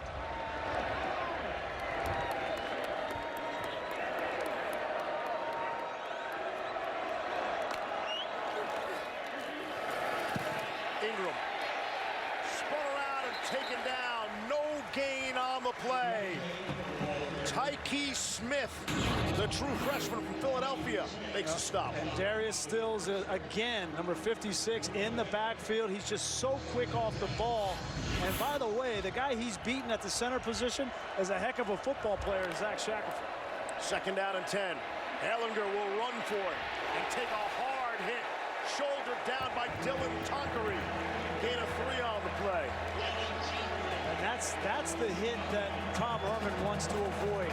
Now, in the middle of the field, 2nd and long, you know, really nothing happening there. And your playmaker is taking a huge hit in Sam Ehlinger. But I think it goes to show you how much they're struggling to run the football when you have him running himself. 3rd down and 7. Texas 70% conversions on 3rd down. I don't know what the good number is, but 70% would be good. Need 7. Under pressure and taken down. Dropped by Darius Stills. Stills got just enough of Ehlinger. It's a loss of 13 on a sack. He's been in the backfield all game long. He's going to come up, and then they're going to wrap around. But Stills He's setting up the rush for the outside, but doesn't give up on it. And you see the quickness and athletic ability to get to the quarterback. Loss of 13, third sack by this West Virginia defense. Buchevsky able to just get it away. A flag comes down back at the 15-yard line. Took a Texas bounce. And we'll check the marker. Brad Van Vark was rather busy in the first half.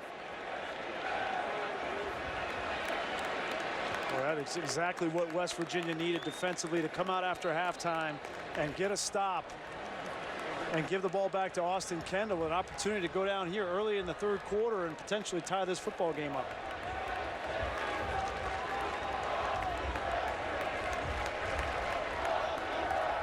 Holding, kicking team number 80, 10-yard penalty from the previous spot, replay fourth down. And Neil Brown's going to make him kick it again, which I agree with that. Holding on the kicking team. Yeah, right in front of the punter, right in front of Buchevsky, there was a hold. The tight end. Yep. Especially agree with this in college, right? Make them snap it again, make the punter catch it again and kick it again, and now a great opportunity for really good field position for West Virginia. Buchevsky's got good bloodlines. He's the cousin of Michael Dixon, the former all-world punter at Texas, now starring with the Seahawks in the NFL. Buchevsky gets that away. Sinkfield able to run up, make the catch, takes a couple of big hits. It's only a 34-yard punt. And Austin Kendall and West Virginia will start on the plus side of the football field. Back up in Oklahoma. Tough to back up a couple of guys better than Baker Mayfield and Kyler Murray, consecutive Heisman Trophy winners. So he was all involved in the game planning anyway of the Oklahoma-Texas rivalry. Now he gets to face Texas as a member of West Virginia. Pretty impressive numbers so far today. Yeah, and he needs to get back to that aggressive approach. And Neil Brown calling plays, getting the ball to Sam James down the field. That was their best play in the first half. Off the play fake. Kendall takes a shot, got a man open. It is caught momentarily and intercepted. Sam James and Deshaun Jamison on a 50-50 ball, and I think Jamison won that battle. Great play by Jamison. They tried to run a double move with Sam James on an out and up on the outside. Looked like the quarterback's hand may have gotten hit because that ball fluttered out, and Jamison able to make the unbelievable interception. Jamison over James. Welcome back to Morgantown. Great opportunity for Austin Kendall. They were trying to throw this out and up. What happens is Kendall steps up, and then he's going to get hit right here by the linebacker, and is not able to throw that ball out in front of James. It could have been a touchdown, but the pressure turned it into an interception. I thought James had it with two hands, and then he lost it in the battle. Here's Devin Duvernay, who's been doing his thing all afternoon. Gain of 5 on the play. That's one of those plays where you never know how a quarterback's going to react until they get out there and play. And Austin Kendall hasn't played a whole lot. You just have to take your eyes off the rush and throw that football. It definitely affected him. That was Jawan Mitchell who was coming after him. That's Ingram for 3, Todd.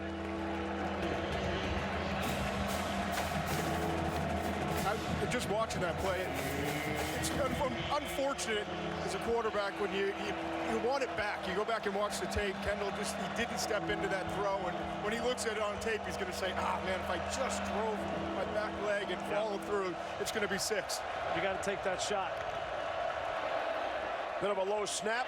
Ellinger, that was dangerous. Duvernay could not come up with it.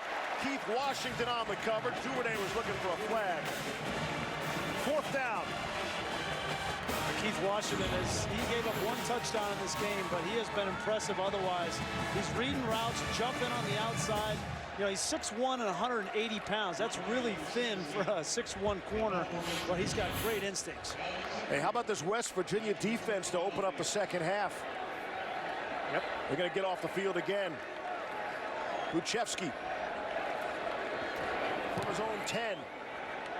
With Sinkfield back for it. Signals for the fair catch at the 27. 45-yard punt. 2 turnovers in the game. Both interceptions thrown by Kendall. He's back next. Let's take a look at today's biggest moments of the game. Brought to you by Samsung QLED TV. Yeah, some great plays throwing the ball predominantly. Sam James has been the best playmaker for West Virginia. And we know who the best playmaker is for Texas. That's number 11. He's done it through the air and on the ground. But still just a one-score game. Molly McGrath. Well, West Virginia head coach Neil Brown told me there are way too many mistakes in that first half, and he can't be happy about that interception. Told me their first drive will dictate the rest of the game for them. But afterwards, quarterback Austin Kendall went to his O-line, took responsibility for that interception, said, "That's my bad, we'll be okay." And Brown said Kendall has been at his best when they're playing fast in this game. Kendall has just 4 incompletions all game, but 2 of those are the interceptions. The only 2 turnovers in the game. West Virginia down 7. I like that report. I like Austin Kendall, manning up, taking responsibility. See how he plays with it now? Give it to Kennedy McCoy. And the Texas defense right there. Joseph Asai with a loss of 6. Yeah, Joseph Asai has been kind of quiet in this football game. He's their best edge presence for Todd Orlando, the defensive coordinator, and he certainly makes a positive play there. Born in Nigeria, wanted to go to Texas because of their computer science program. And the football program's pretty good, too. Ball start. Offense, number 76. 5-yard penalty. Second down. Chase Barrett, the redshirt junior from Wildwood, Missouri. The thing I like most about Joseph Osai, outside of his play on the field, is kind of his attitude, and he's befriended the kicker and the punter for that matter. And you don't hear that very much for a linebacker, a defensive guy that really has a great relationship with the kicker and the punter. Somebody has to. And it just shows there's no clicks on this team. That's important. Here's Kendall on the ground to McCoy. Lowers the shoulder. Good stick from Anthony Cook. Gain of 3. Thought I was reading where Tom Herman does not address his kickers or punters by their first name or any names. That's not. See, that's part of the click thing, right? That's an issue. Oh, can you imagine if Dicker had gotten that targeting penalty? He wouldn't have even mentioned his name in the hallway. Under 9 to go. Missed a field goal and a targeting. That would not be a fun week for Cameron Dicker. A problem in the kicking game on both sides today. In a 7-point game, and West Virginia's missed a couple of field goals. Quick out from Kendall to T.J. Simmons. Gain of 7 on the play on a 3rd and 17. A little bit of jawing going on now down there with T.J. Simmons. Didn't like the way that they came up and hit him low. That was a day away. Talking smack with Simmons.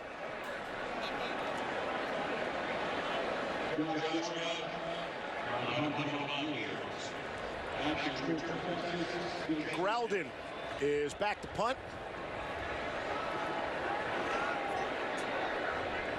3rd such punt for Josh Graldin in the game. Jake Smith is back deep.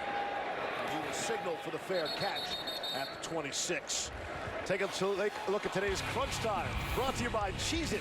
Yeah, it's Sam Ehlinger, who's been great in crunch time his whole career. But the thing that I've noticed this season, that he's grown in progressions, going through the entire field, patience in the pocket.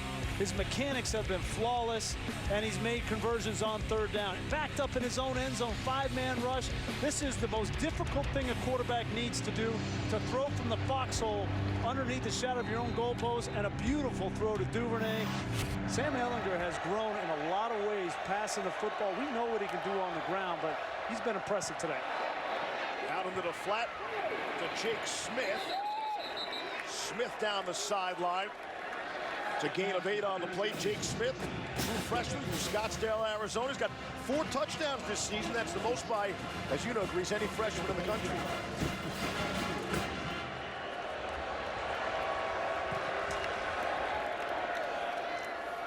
Roshan Johnson getting this series.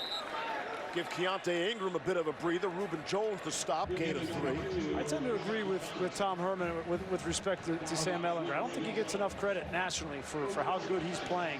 But he is playing at a historic level. I mean, he's playing better than just about any Texas quarterback has played. And if you look back at some of the Heisman winners, like, he's on pace with the statistics. He needs to be more front and center, in my opinion, in the national conversation around the Heisman. We'll show you some of those numbers, the comparables. We know next week we'll have a lot to do with that, too. Oklahoma looming. The Cotton Bowl in Dallas. Here's Ingram. Good second effort, stays on his feet, gain of 6. Yeah, look at these numbers. I mean, he's right there. The first 4 games of the season, look at all these big boys and award winners. So how do you explain that? Like, this is a big-time program. Why wouldn't there be more national love for Ehlinger? Well, it's early, okay? It's early in the season. I think what Tom Herman was upset about was that there wasn't more talk about him late at the end of last year. Right. But he's definitely in the conversation this year, and he's got a big enough stage, right? He doesn't need any more publicity. He just needs to continue to play the way he's been playing against teams like Oklahoma next week, and he'll be right there. And I didn't realize, talking to Tom Herman, I didn't realize that he, in high school, had that hand injury. It really affected his throwing motion as a freshman. Last year was kind of his first year where he started to feel healthy, and this year he has complete control of the offense. Broke his hand twice as a senior in high school. It's one way to ruin your senior season. Brennan Eagles, he could not come up with that ball off the grass.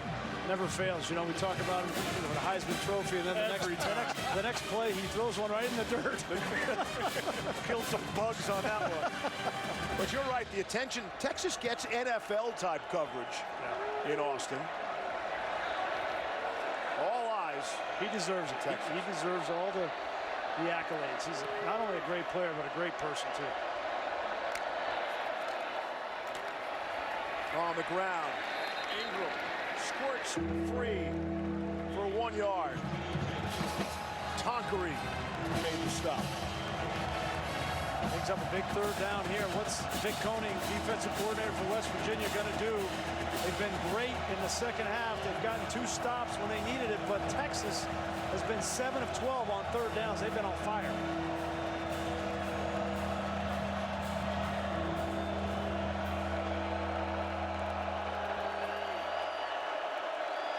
West Virginia can mess with Texas here. Some late pressure picked up nicely, and a tremendous defensive play by Akeem Bailey to get an arm there and knock it away from Malcolm Epps. 4th down. We've talked a lot about Keith Washington on the other side. This time they go after Akeem Bailey, and he's up to the task. Another free access hitch on the outside, and that's really well done by Bailey. This West Virginia secondary lost Kenny Robinson due to what they called academic misconduct. Derek Pitts decided he won't be here anymore. And so on 4th down, starting to wear Buchevsky out here. Sinkfield, their catch at the 10. Just a 39-yard punt. West Virginia football trailing by 7. Since we last saw West Virginia score, they've missed a couple field goals, thrown an interception, had a 3-and-out. They need to get back to a quicker pace. Yeah, they were going fast in the first half. This was a great drive. Look at, they only 11 seconds between snaps. They get a 1st down with Petaway. They come right back. Neil Brown gets the call in quick, and Kendall's in rhythm, pushing the ball down the field. Texas was off balance. They need to get back to this if they want to start getting back in rhythm offensively, I believe. And they're starting with their worst field position of the afternoon. From their own 10, they come out throwing. Hop, skip, and a jump from Sean Ryan to gain a 9 on the play. And now they're going back to the line of scrimmage. Neil Brown got to get that play in, get that rhythm going. You know, Neil Brown comes from that air raid system. He played at Kentucky under Hal Mumme. They like to go fast. He won quickly at Troy, had a 31-8 record. Coach of the year, all the bowl games, all the accolades. Well, when he was coaching at Texas Tech, he had Seth Dagey. They would snap the ball with like 8 seconds in between plays. It was amazing. He was a very popular hire here, though, and nationally. Very well respected. Set up the screen nicely to Sam James. He'll put on a spin move, and all of that for 4 yards.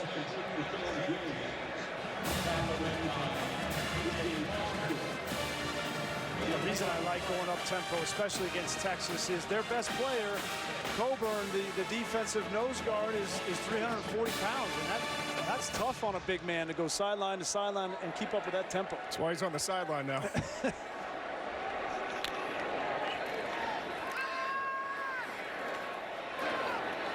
throwing, completing to Sam James.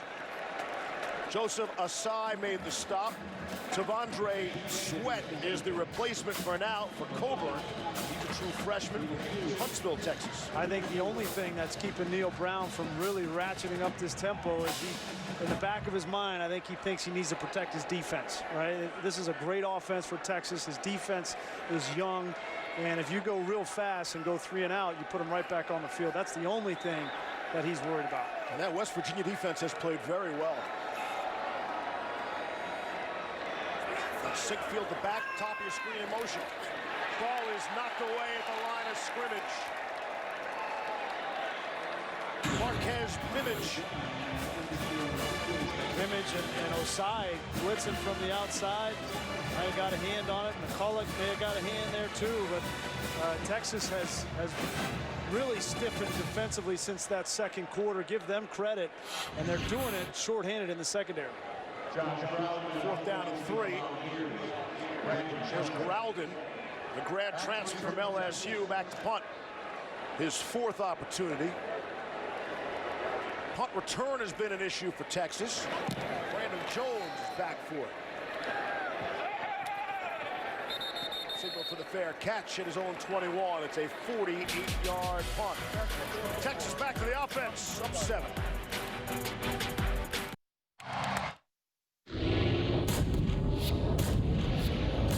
ESPN, home of the college football playoff. Take a look at this week's college football rankings brought to you by Goodyear. Bit of a sneaky shift at the top. Alabama jumped over Clemson, and they're both idle this week. And a whole lot of people making noise that number 4 should be number 1. Yeah, well, it's hard to argue with the way that they've looked. Another big game tonight. I think that defense for Michigan State and Joe Bocci will give them a little bit more resistance than they've faced today. Good luck blocking Chase Young if you're Michigan. He's the best defensive player in the country. Still looking for the Wolverines to crack into that top 10 as well. Check back next week. Big win today, Michigan at home. Roshan Johnson help you in the backfield. Did nothing from you? Nothing. Not the best color man in the league for nothing. 3.5 to play in the 3rd. Ellinger with all sorts of time. Underneath it, and it is intercepted. Keith Washington with some green in front of him. Down the sideline and pushed out of bounds. Inside the Texas 30. First turnover of the afternoon for the Longhorns. And players coming together on that West Virginia sideline, taking their time being separated. It's a 39-yard return by Keith Washington and his 3rd interception of the season. And really the first mistake from Sam Ehlinger in this football game is first down. You got a fresh set of downs on a new drive. You don't need to take this risk, this chance. That's the 3rd time he's done this down the field. The other 2 times was one-on-one coverage, and I agreed with it. But here you got 3 defenders back there. That had no chance of being successful, and now West Virginia is set up nice. He got greedy there, let's face it. I mean, he waited on it. He had Roshan Johnson open in the flat. He could have made an easy 6-7 yards, and he just wanted to take a shot vertically. And they tacked on a penalty.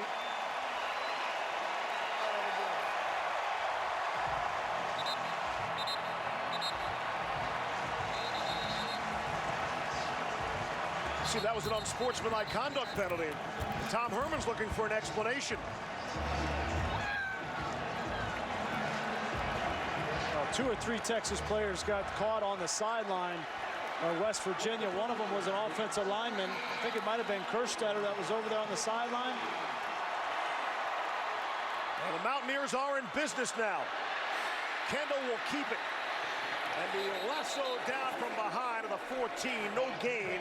Brandon Jones brought him down. And now the tempo again for Neil Brown, really trying to go fast.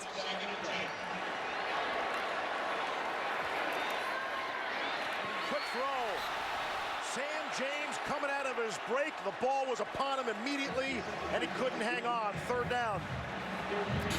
Go back and look at the end of that interception. You see a couple of guys over there. 68 is Kerstetter, 75 is Anguilao, and they got up, both of them. It looked like Anguilao took a cheap shot. I think that was the call. But Texas defensively now with an opportunity to bow up after the interception and keep him out of the end zone. 3rd and 10 from the 14 of Texas. Pressure is picked up. Kendall throws underneath. Nowhere near the first down marker. That's Sam James. Stopped by Deshaun Jamison. It's a gain of 2, and it's 4th down. Boy, give Todd Orlando's defense a lot of credit. They are playing well this second half. Since that second quarter, they're playing a little more man-to-man coverage. Deshaun Jamison that time in man-to-man coverage. Nowhere to go with that football, and they're doing it shorthanded. What a stand for this Texas defense. Giving up a field goal here is a win for the Longhorns. After the interception, the long return. And now here's Evan Staley. He's already missed twice from 47 and 36. Pushes this one through. And it's a 4-point game. You know, 5 of the 8 games in this series have been decided by 7 points or less. Nobody will forget what happened last year on November the 3rd. The 40 acres, 4th quarter, 16 seconds left, trailing by 1. They go for the 2-point conversion. Will Greer gets it done. And what was interesting, people who remember that game, Greer actually completed a 2-point conversion to David Sills, but Texas called timeout, so they had to go and try it again. And that's when Greer ran it in. But what a game that was. Oh, man. 42-41. That was one of the best games of the year last year. You saw both teams were ranked. And, you know, this West Virginia team a year ago, they were 3 points away from going to the Big 12 championship and maybe going to the Sugar Bowl. They lost to Oklahoma at the end of the year. But then, as you mentioned, they lost pretty much all of their offensive talent. The receivers, the quarterback, the tight end, really the only thing they had left were the running backs. Not a shock that Dana Holgerson picked that moment maybe to make a change. Good timing. Goes from Power 5 to Group of 5 and doubles his salary too. Well, there's that. That's a lot of winning there for Holgerson. This season, for every field goal, an extra point made by participating universities. Allstate will make a contribution to the university's general scholarship fund. And we are all appreciative of that. Thank you, Allstate. It wasn't a touchdown conversion after that interception, but the field goal has this crowd back in the game. This was the first game sold out. Talk about the rivalries. West Virginia definitely feels like this is a rivalry game. They don't get to play Pitt or Penn State or Virginia Tech on the schedule. Geographically speaking, where they are in the country on the map, how to pick a rival, and they have chosen Texas, as this is the big game on the home schedule. Roschon Johnson, the ball carrier. Conversely, we asked Tom Herman if this is a rivalry game. He said, look, they did a poll. There are 11 other schools that consider Texas their rival. and Herman said, look, we've got really one rival, and we'll see them next week. That's Oklahoma. We'll probably have 2. He said 2, yeah. But they don't get to play Texas A&M. Which he wants to play Texas A&M. That would be great. Who doesn't want to see that? Can we fix that, people? I'd like to see Pitt and West Virginia get back together, too. Here's Roschon Johnson staying on his feet. Out beyond the 45, Zach Shackelford, the center, the heart and soul of that offensive line with a key block. I think they need to get the football to Roschon Johnson a little bit more. I know Keontae Ingram, he's coming back into this game, but he doesn't look to be the same runner as he did before he got that stinger. Johnson's looked outstanding. 4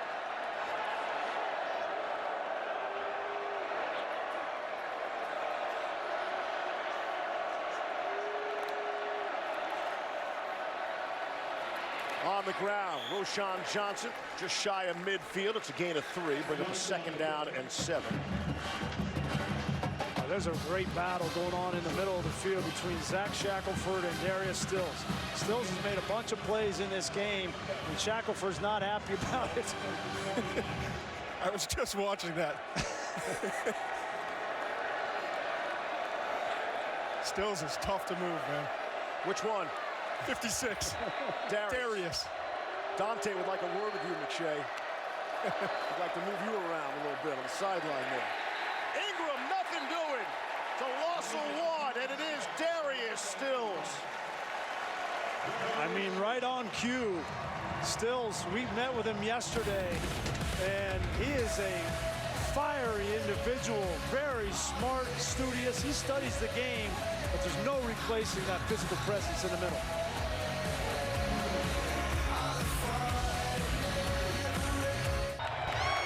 With Molly McGrath, Todd McShay, Brian Greasy, I'm Steve Levy here in Morgantown as we continue Dr. Pepper's championship drive.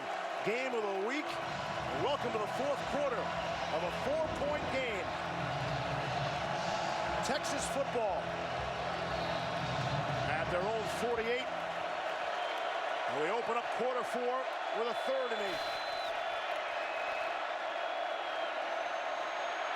8. Good protection. Ellinger has time. And Brennan Eagles had it, and then he didn't. 4th down.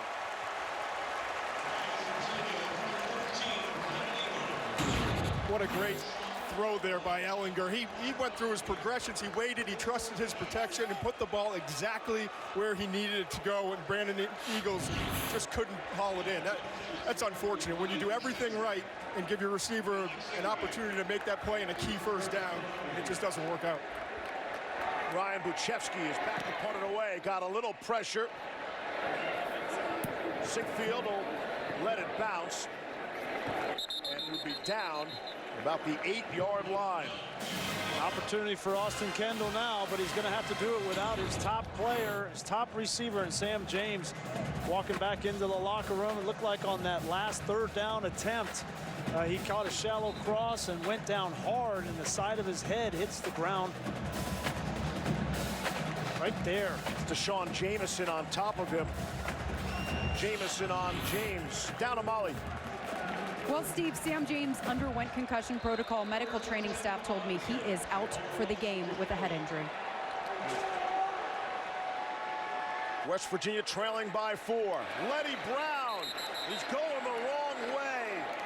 Led by Deli Adeoye. It's a loss of 3 on the play.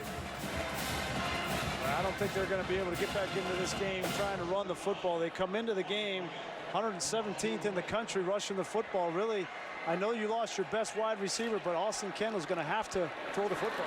2nd and 13 from his own end zone. It's Brown out across the 10. And if he could have stayed on his feet, would have been a lot of green there. It's a gain of 12 on the play. Short of the 1st down marker. It is 3rd down, and Reese, that Texas pass defense came in ranked 124th in the country. That's out of 130 schools. That's hard to believe. Well, that's what LSU and Joe Burrow will do to you, and then playing Oklahoma State and Sanders. But somebody has to step up for West Virginia at the receiver spot. TJ Simmons has the most experience, but really Sean Ryan, Winston Wright, one of these guys has to step up in the absence of James. Interesting play call on 3rd and 1. Some late pressure. Ball batted up in the air and intercepted. Intercepted. B.J. Foster. And Austin Kendall has thrown his 3rd pick of the afternoon. Great play by Foster. He's had an up and down day. He gave up the first touchdown pass. Then he had a potential targeting. He almost knocked himself out of the game. He was in the injury tent for about a half an hour. And now he's playing in the 2nd half. Makes an unbelievable interception. Great play by Foster. That's a full afternoon. Now we've still got a whole 4th quarter here. And what's Kendall saying with that reaction? Expressing disappointment? Or is that a misplay by his receiver? He's got to understand that you can't throw a hitch route against tight man-to-man coverage. It's going to be a tip ball. That's a misread from Kendall. Chance for Texas to cash in as they start inside the 20 of West Virginia. Some pressure. Ehlinger hit as he throws. It is caught. Duvernay. No, it's not. He had it, and then he couldn't hang on. Incomplete pass. Tyke Smith, who got the start in place of Giovanni Stewart, makes the play. Wow, an unbelievable throw again by Ehlinger. Puts it right where it needs to be. And the true freshman, Tyke Smith, with a great job. If he doesn't get that arm in there, that's a touchdown. That's one of those where you read the receiver's eyes at the last second. He had no idea that ball was coming in until he saw his eyes get wide. 2nd and 10. Ehlinger all of a sudden is 0 for his last 5. Put it on the ground. Johnson lowers the shoulder, fights for 5. Josh Norwood to stop. Ever since we put up those Heisman comparisons on Ehlinger, Jinx, he hasn't hit a single pass. This is his down. 3rd down. He has been better than any quarterback in the country this season, outside of maybe Justin Fields. But this is his down because he will go through his reads. You can't blitz him because if you don't get him on the ground, there's nobody left for him running with his legs. Big play on 3rd and 5. Gonna hand the ball off. Johnson. Duvernay, I beg your pardon, in for the touchdown. He handed it off to the wide receiver, Devin Duvernay, for the 13-yard touchdown. Big-time play for Texas. Think of the creativity that Tim Beck has to have, right? He didn't know Keontae Ingram was going to go out of this football game. He didn't know he was going to have to use Roschon Johnson primarily. And to give him a change of pace, you bring Devin Duvernay into the backfield in what looked like a 2 halfback set, and they score the touchdown. Extra point is good. 2nd touchdown of the game for Texas. Immediately coming off the interception thrown by Austin Kendall. 11-point lead for the Longhorns. Here are the 4th. Cassidy Hubbard here. Let's take a look at one of AT&T's best performances. Undefeated Baylor at Kansas State. Charlie Brewer to Denzel Mims, who breaks some tackles and goes. Brought down at the 4, but Baylor would score on the very next play. Bears up 24-12 on ESPN2. Steve? Cassidy, thank you. I like that Denzel Mims. Saw him last week. Yeah. He's a heck of a receiver. 2 undefeated teams in the Big 12. Oklahoma and Baylor trying to stay that way. You know, the difference between winning and losing a lot of times comes down to the red zone. And Texas has been one of the best in the country. You see the first 4 games almost perfect, scoring touchdowns down there. I think this comes back to balance, right? Being able to throw the football and run it. And the X factor for Tom Herman is Sam Ehlinger and his legs. He has a rushing touchdown today. Duvernay with a rushing touchdown, and then 2 passing touchdowns. That is a recipe to win football games, to be efficient in the red zone. Duvernay got his first career rushing touchdown on his 5th career rushing attempt. Snuck him into the backfield, and it worked out. That's Sean Ryan making the grab. Anthony Cook to stop. That's a gain of 13. We'll see what life is left in this West Virginia offense with Austin Kendall carrying those 3 interceptions around his neck for now. 1st down and 10. Trying to zip one. There's pick number 4. Deshaun Jameson intercepts Austin Kendall. 4th pick thrown by Kendall this afternoon. Nearly took it to the house. No Jalen Green, no problem. Deshaun Jameson, he's been reading these out routes. I've been throwing a lot of quick routes out here, and Jameson just reads the ball perfectly out of the hand. You know, Jameson played well against Oklahoma State. He moved from wide receiver in the spring, so you know he's got good hands, and he just treated that like a wide receiver, jumped underneath for the 4th interception. That's a good sign for Texas because, you know who's coming to town next week in Dallas in the Cotton Bowl. There's going to be a lot of passes thrown in that game, and so to have some confidence for your young secondary, and Jameson in particular as a true sophomore, that will go a long way in helping him next week. Jameson has 2 of the 4 interceptions. His first 2 picks of the season.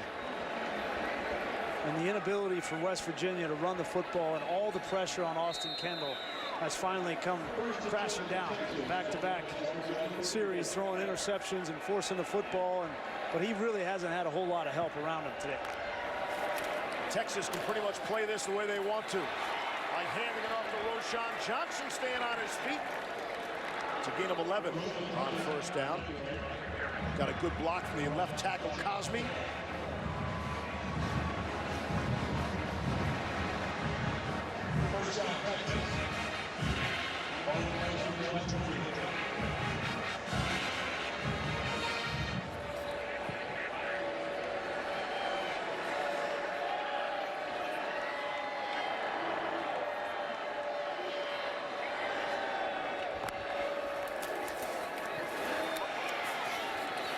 Johnson smacked down hard at the 19. Good stick by Akeem Bailey. Gain of 4 on the play. Of all the attributes of Sam Ehlinger we have discussed, should be pointed out, he's been playing in some pain as well. Documented, got a rib injury dating back to before the LSU game, and didn't do much during the bye week. So they practiced on Tuesday and Wednesday, but he didn't do much throwing. I'd be surprised if he runs with the football the rest of the way here. Quick out to the flat for Jake Smith. A little bit of a stiff arm and a first down. Up 11 with 11 minutes to go in the fourth. I think that's Jake Smith's first grab in this game, but he has been a real good find for this Texas offense. Got a lot of speed. Gatorade National Player of the Year. He's playing that slot position behind Duvernay, but he brings a different element to this offense that I think he's going to continue to grow in and be a weapon for Sam Ehlinger.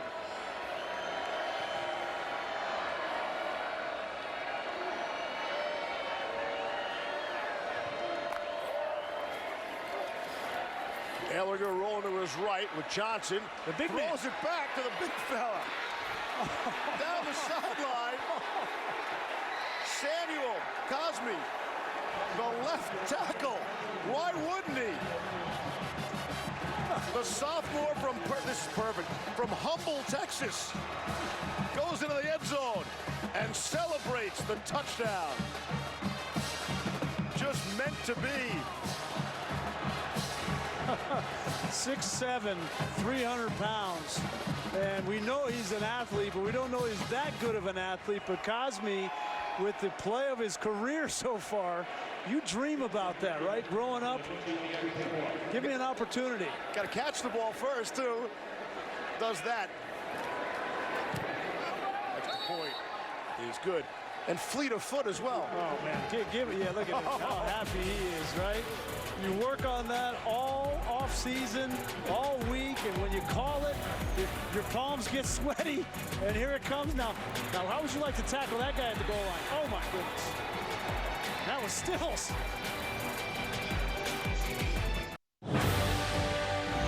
College football on ABC is brought to you by Pacific Life. 150 years strong. Protection and retirement solutions for your future. The all-new 2020 Lincoln Aviator. And Ice Cold Dr. Pepper, the official drink of Fansville. Smart call, I think, by Tom Herman. What you do right there, Grease, is you give Lincoln Riley something else to look at on film. They'll be working all week on that play using valuable preparation time. And there's the other side of the fun and game. That was a huge collision. I mean, you got a nose guard and a left tackle coming full speed at each other at the goal line. Give Still some credit. He has not given up. Hung in there. Yeah. Take a look at today's Pacific Life game summary. All about the quarterbacks.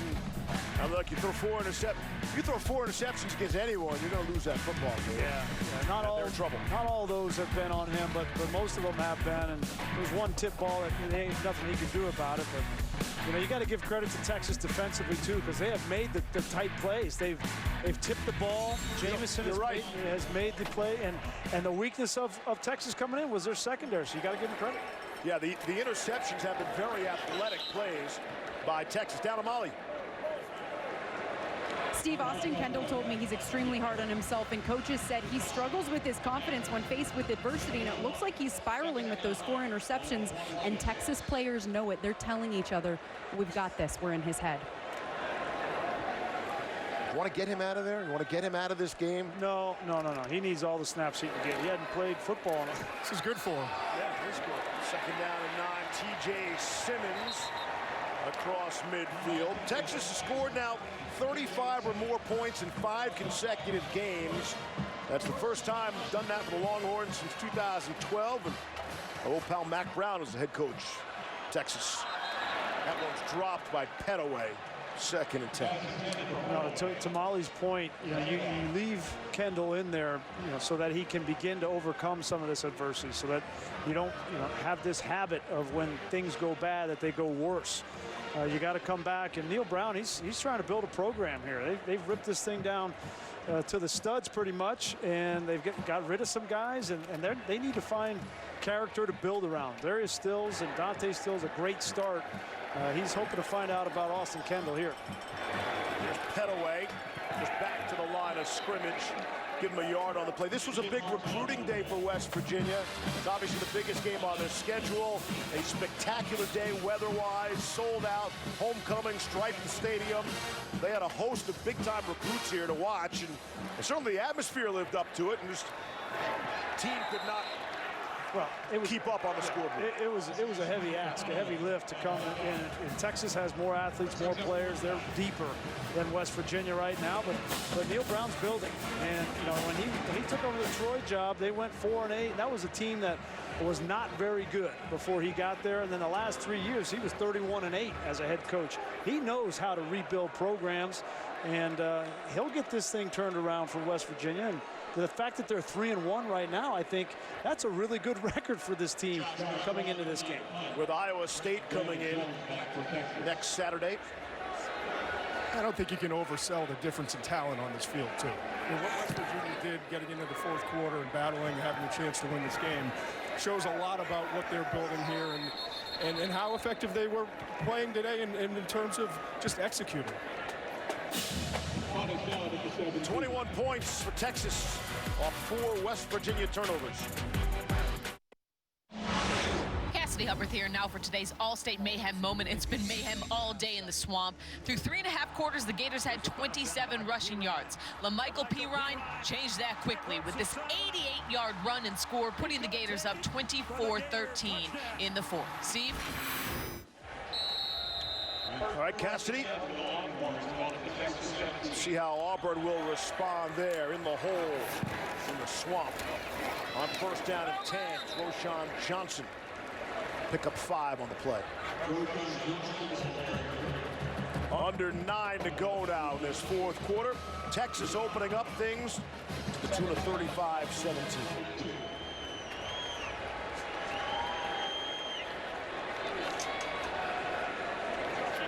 Johnson puts him over 100 yards rushing.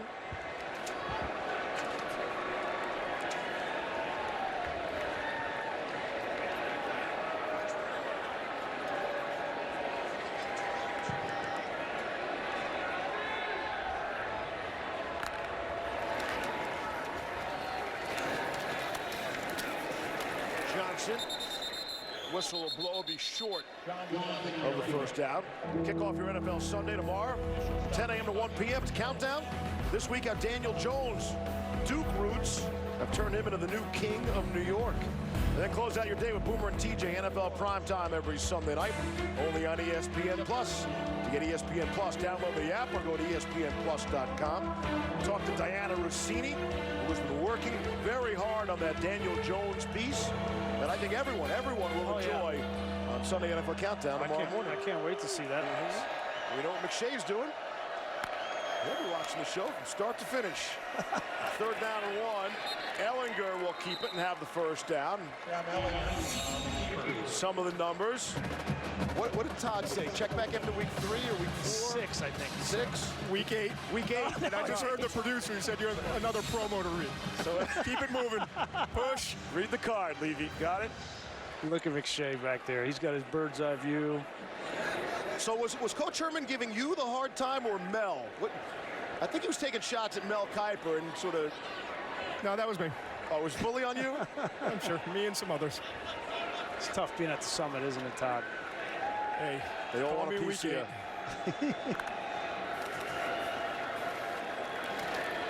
On the ground, Kirk Johnson.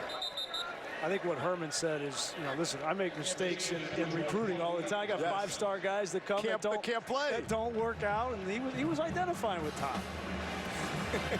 Self-deprecating, he said he talked to a younger player who made a mistake in an earlier game. He said, look, I make $5 million a year. I make a lot of mistakes too. Yeah, he was talking to Jake Smith, the true freshman who fumbled the punt against Oklahoma State, and at halftime he said, hey, don't worry about it, kid. I wasn't going to put Jake's business on the street like that. Nice job, Greasy. Right. What do you mean? What do you mean, what do I mean? Everybody knows he dropped the punt. Muff that led to the touchdown, you mean? On the ground. Brandon Jones had one, too. They had 2 muff punts. Immediately after. Yeah, the punt return game, they're still trying to figure that part out in Texas. But they seem to be clicking pretty good and staring at Oklahoma next Saturday. Any chance we get that game? Could you talk to the executives, see if we can work that into the calendar? No? Love to. Got it? That's going to be a great game. And I thought it was interesting talking with Tom Herman. I don't know if I believe him or not, but he said this week that he didn't even know who they played next week. Right. Now, if he was able to compartmentalize that, that's pretty impressive. Because I know these kids know who they play next week, but they didn't overlook West Virginia. They've taken care of business, and now they can look towards that game. And they hope to have Colin Johnson ready for that game. One of the big reasons they kept him out of this one. Misfire to Marcus Washington there. And it's 4th down. What a great matchup. You got Ellinger against Jalen Hurts. Hurts is playing out of his mind, the best football he's ever played. And then you've got the secondary that's beat up for Texas, but has got a lot of confidence after the way they played today, going against a wide receiver core, C.D. Lamb, and a deep group of talented athletes. Can't wait to watch that one.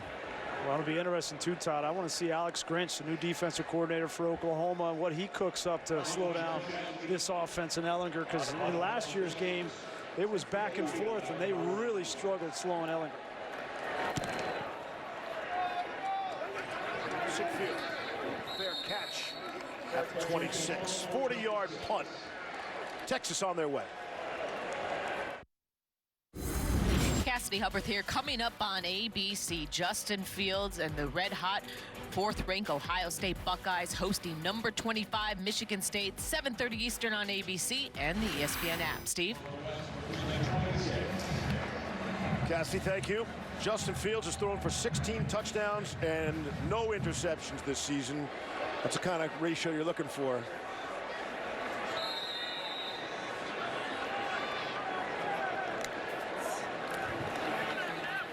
West Virginia. Lenny Brown out of the backfield. Gain of 2 on the play. Out to the 27. Brandon Jones made the stop. As for J.K. Dobbins, the running back, 2nd in the FBS, 654 rushing yards. Boy, Ryan Day has done an outstanding job. I think that game, everybody's talking about Ohio State, but I'm really interested to see what Brian Lewerke does, the quarterback from Michigan State. He's going to be under a lot of pressure. I think defensively, Michigan State will be up to the task. They're not going to give up 45 points, but can they score enough to stay in that ballgame and put some pressure on Fields? Plenty of time for Austin Kendall down the middle of the field. It is caught. Sean Ryan. I'd say the coverage was excellent by Anthony Cook, but Ryan able to hang on for 39. Well, without Sam James, Sean Ryan has an opportunity to step up. The transfer, he got a waiver to be eligible immediately to play here as a true sophomore from Brooklyn, New York. He's got good size, 6'3", 200 pounds. He's still down on the field.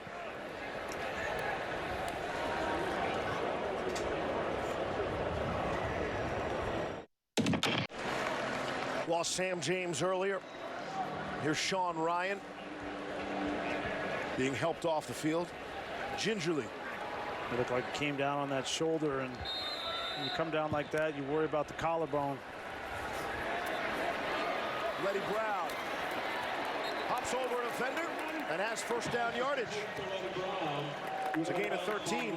Boy, Letty Brown has shown up here in the second half. They really didn't get him involved in the game in the first half, but I think he's their most explosive back. You know, they have Kennedy McCoy and Martel Pettaway, but Letty Brown brings a little bit more explosiveness to this offense. Brown didn't play the first 2 games of the season. High ankle sprain. Trying to set up the screen to Haskins, the tight end. More on Letty from Todd.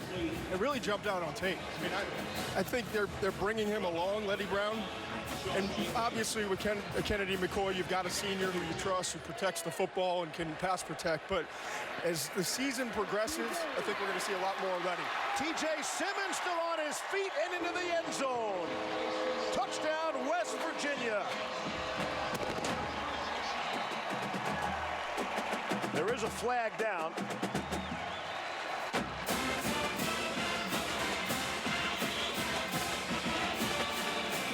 penalty is declined. The result of the play is a touchdown. Touchdown will stand. Good on Austin Kendall. You know, 4 interceptions, not the way he wanted this game to go, but not giving up here in the 4th quarter. It's a good route, good effort by Simmons. Gets into the end zone.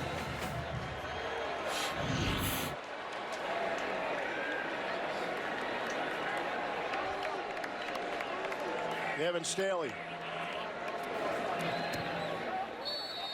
Extra point is good. It's an 11-point game with 3:57 left. I think they have the best hats or lids in the country. This is not the state you want to be a rodent in. I'll just know that. Is that a cap? That's not a cap. No. Did I miss John Denver's song already? Did they play that while we were on break? Pay attention, will you? I started playing Take Me Home Country Roads on the day this stadium was dedicated back in 1980, and John Denver himself actually made the appearance, and the fans have been singing that song every home game since 1972. Let's see if we get the onside kick in an 11-point game, 4 minutes to play, and there it is. And the hands team in for Texas. That's Jordan Pouncey, who pounced on the ball. We were told that would be the only way that Colin Johnson could get into the game, would be in a hands situation like that for Texas. But up 11, 3:56 to go.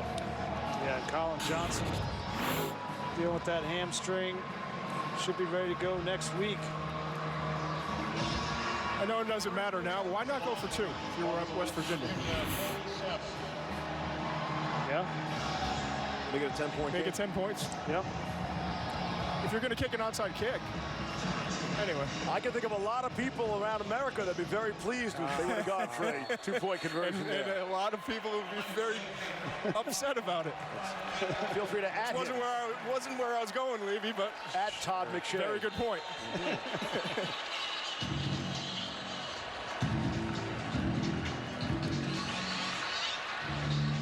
Who's delaying this game? We've got Michigan State and Ohio State coming up on ABC.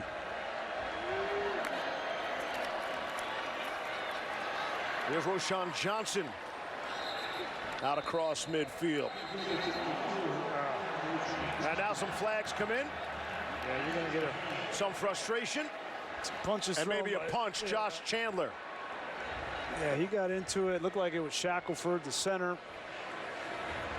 And you just got to keep your cool. Chandler's one of the better defenders on this defense, and a piece that they're going to build around. Just a true sophomore, and they're always going to catch the second guy. Timeout called by Westwood. After the play was over, unsportsmanlike conduct, number 35 of the defense. 15-yard penalty added to the end of the run. Automatic first down. That's number. But not an ejection. Yeah, I'm shocked there's not an ejection because he clearly threw a punch.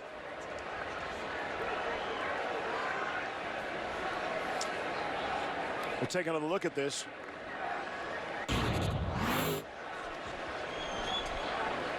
That's more of a shove. And then, oh, that was the second one. There was a punch thrown. That was the second time he hit him. Yeah, you can see he's got his head on. You know, Chandler's having that conversation with Neil Brown, and he's saying we'll talk about this later. Right. Not now. A lot of learning going on in Morgantown with this team. A lot of growing happening. There's a lot of change certainly coming from Neil Brown, and he needs guys like Chandler to be on the same page. Johnson, the ball carrier, for a yard. Tonight on ESPN, after Washington, Stanford, it's SportsCenter. Stan Verrett, Linda Cohn. We'll break down the big college football Saturday. Herbie will join them as always. Don't forget your playoff baseball, how the Astros and Yankees flex their muscle. And then UFC 243, some post-fight coverage. SportsCenter tonight on ESPN with Linda and Stan from Los Angeles, and streaming live on the ESPN app.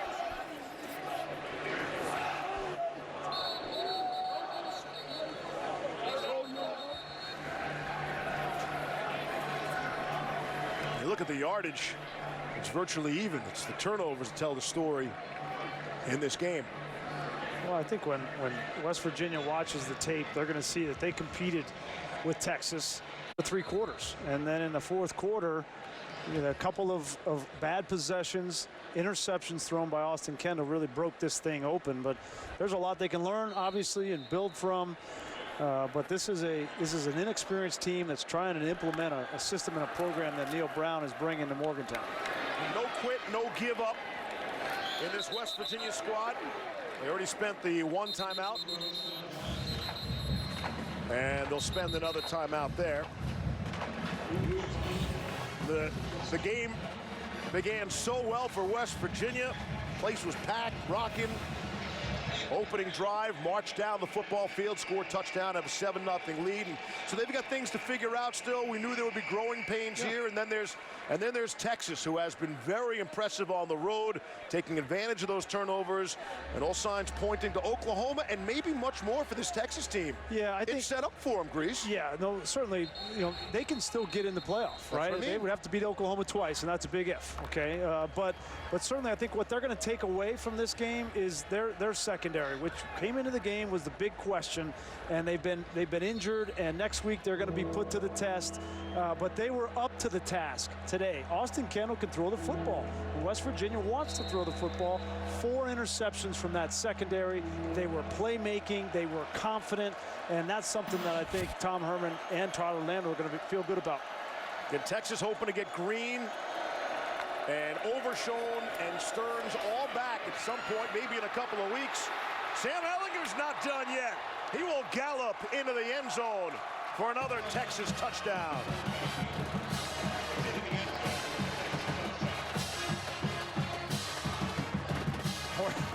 You think Tom Herman doesn't remember last year losing to this team?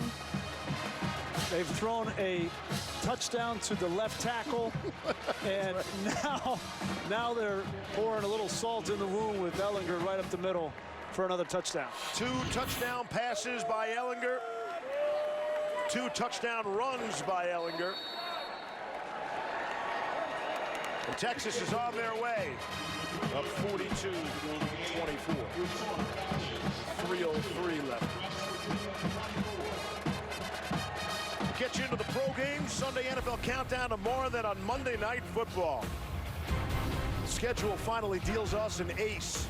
The Browns and 49ers, Jimmy G and the undefeated Niners, those Baker Mayfield and the Browns.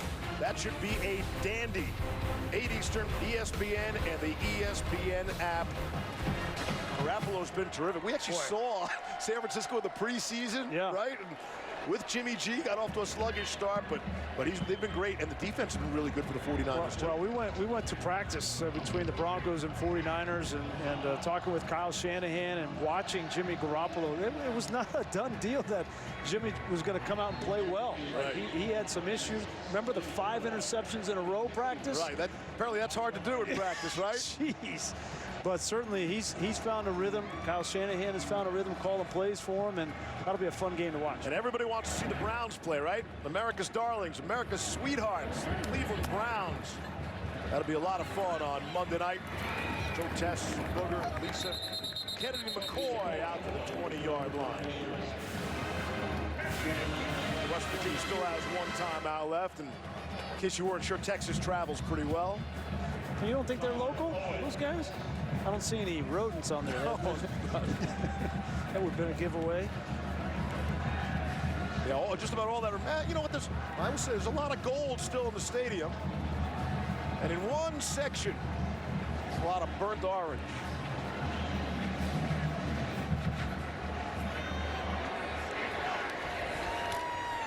Flip. T.J. Simmons has the first down. And then he is rocked down. Jacoby Jones able to bring him down. Under 3 to go.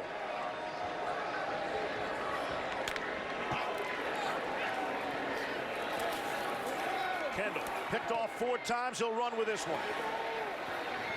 Get the first down and scoot out of bounds.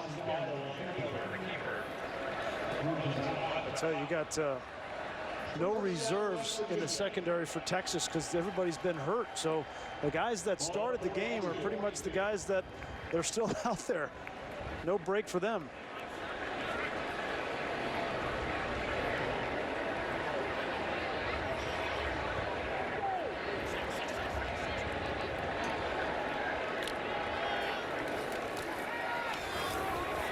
Here's Letty Brown on the draw play across midfield. We'll scamper out of bounds. Thank our producer, Bill Palladino, producer Josh Hoffman, our director, Mike Schwab, and our outstanding crew. It's kind of a vacation for our crew this week after dealing with 95-degree temperature last week in Waco. This is a postcard kind of day here in Morgantown. I think you're right. It was Waco. It's a little warm. McShay, was it warm on the field last week? I was going to say, who was dealing with it? Not me. Greasy got a sweater on. It was so cold in the booth. You had 2 air conditioners on you. At all times.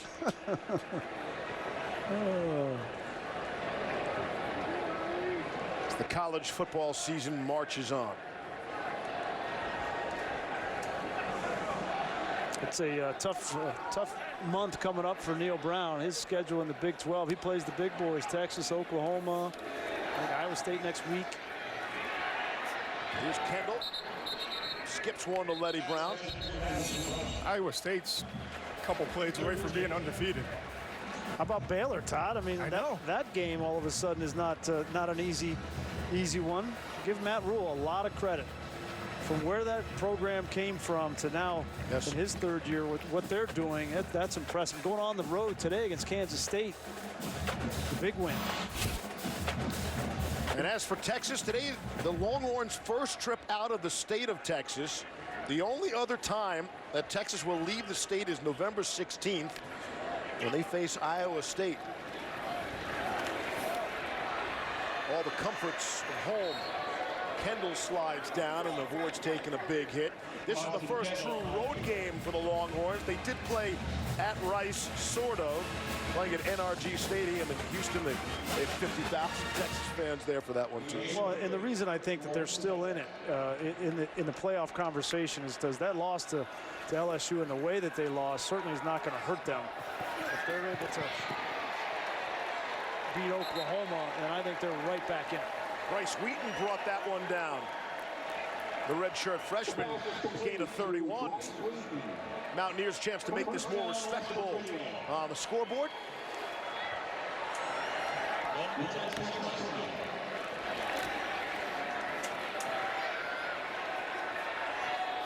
Kendall to the end zone. McCoy got twisted around. What do you think happens to Texas in the rankings based on this performance? They crack the top 10 here? Yeah, well, I think they're a top 10 team right now. I mean, if it were me, I'd have them in the top 10. So, yeah, I think they are. You can't penalize them for that game against LSU, I think. But it really doesn't matter. I mean, all that really matters is next week and the way that they play in the Cotton Bowl against Oklahoma.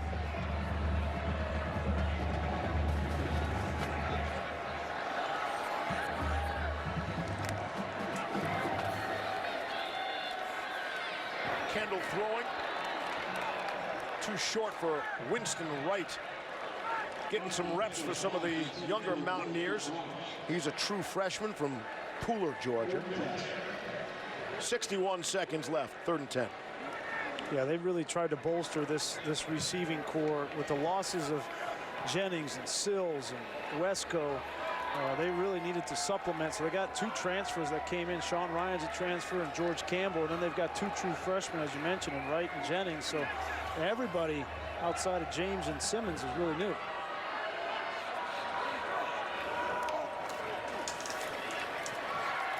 Good protection for Kendall. Incomplete down at the 1-yard line. Ali Jennings could not haul it in. Another true freshman from Richmond, Virginia. 4-down territory. In case you were wondering.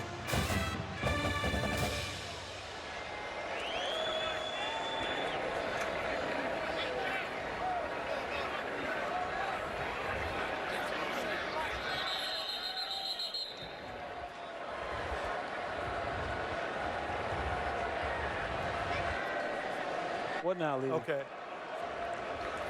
The previous play is under review. It's important to a lot of people, remember? Are we at that point again? Molly, talk to somebody down there, will you? I'll do what I can. Oh, Molly is here.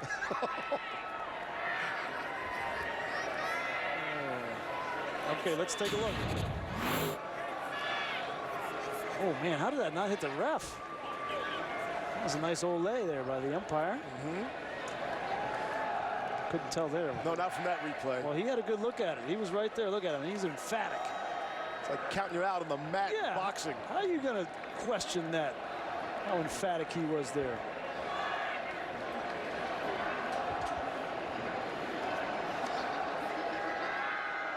Who's that umpire? I'm working on it. All Give me right. a second. That's Michael Cooper, of course. All right. Good job, Coop. Yeah, nice move, Coop. And then get your eyes on the ball, see it on the ground, and then come in with the very emphatic. No. He makes the move like McShay makes in his commercial. Oh, there's that the little sidestep. Yeah, there it is. That's incomplete. Yep. Don't mess with Coop. Yeah. He had it all the way. These guys do an unbelievable job, especially the umpire. He's got a lot of things going on, a lot of bodies flying around him. And then to make that move, to see the ball coming out first and then get out of the way and then turn around and make the call, that's really well done. He's got the sports goggles on, working. Not gonna mess with his eyesight. He's like, I had that the whole way, people. After review, the ruling on the field of an incomplete pass is confirmed. Yeah, you go. No kidding. You tell him, Coop. Slam it home. Go get some.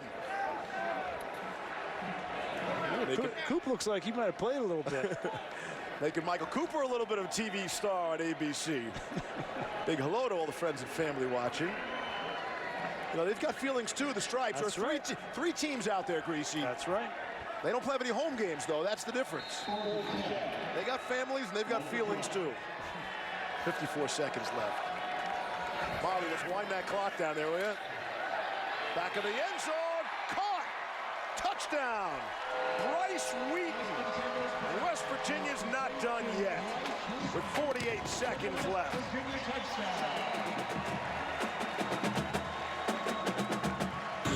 Good for you, Bryce Wheaton. This redshirt freshman, 6'3", 215 pounds. That's a nice throw from Austin Kendall. And they're beating a true freshman, Kenyatta Watson, for Texas. So the 12-point game. And Staley is on to attempt the extra point. On the way and good. And the lead is back to 11 by Texas with 48 seconds remaining here in the fourth. Story of the game has been Sam Ehlinger. Kind of the same story as we had coming into the game. He has been outstanding here today. Yeah, and he's been solid all season long. Really surveying the field, seeing a lot more than he did a year ago. Having patience, and then when he absolutely needs to, he still has those tree trunks for legs. And he's made West Virginia pay 2 times in the red zone, 2 rushing touchdowns. Playing his best football, he's made tremendous strides mechanically from freshman to junior, as I imagine most quarterbacks would. He's turned 21 earlier this week, having himself a bit of a party here in Morgantown here today.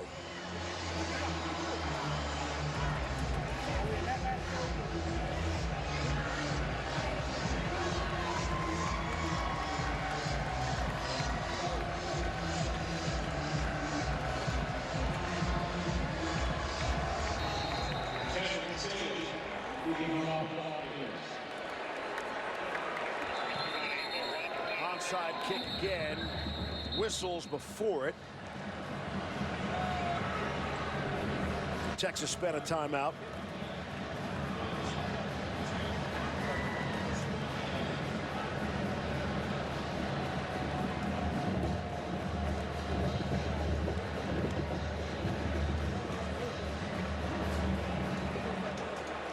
Mentioned earlier, we thought we might see Colin Johnson only in a hands team kind of situation, but it's a 2-score game.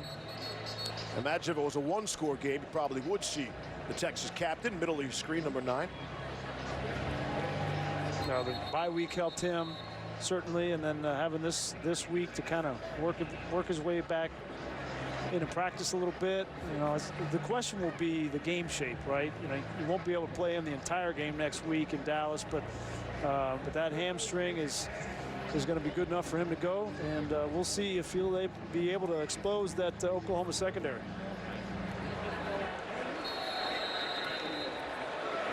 Another crack at this onside kick. Pretty deep. Nobody's home for Texas. That was a dump and chase, wasn't it? Very good. Get Melrose on the phone inside the 15-yard line. Duvernay was back to recover it. No icing. Yeah. Very good. Wow, really emptying the bucket here, are we? 47 seconds left. I'm going to give Roschon Johnson maybe a snap. You know, he's played so well at running back. Not going to redshirt him this year. Not in game number 5. West Virginia can still stop the clock one more time. Let's see if they do it. Ellinger will take a knee. Ellinger takes a knee.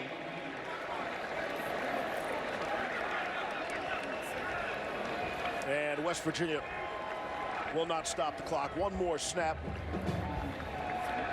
So we get you ready for Michigan State and Ohio State.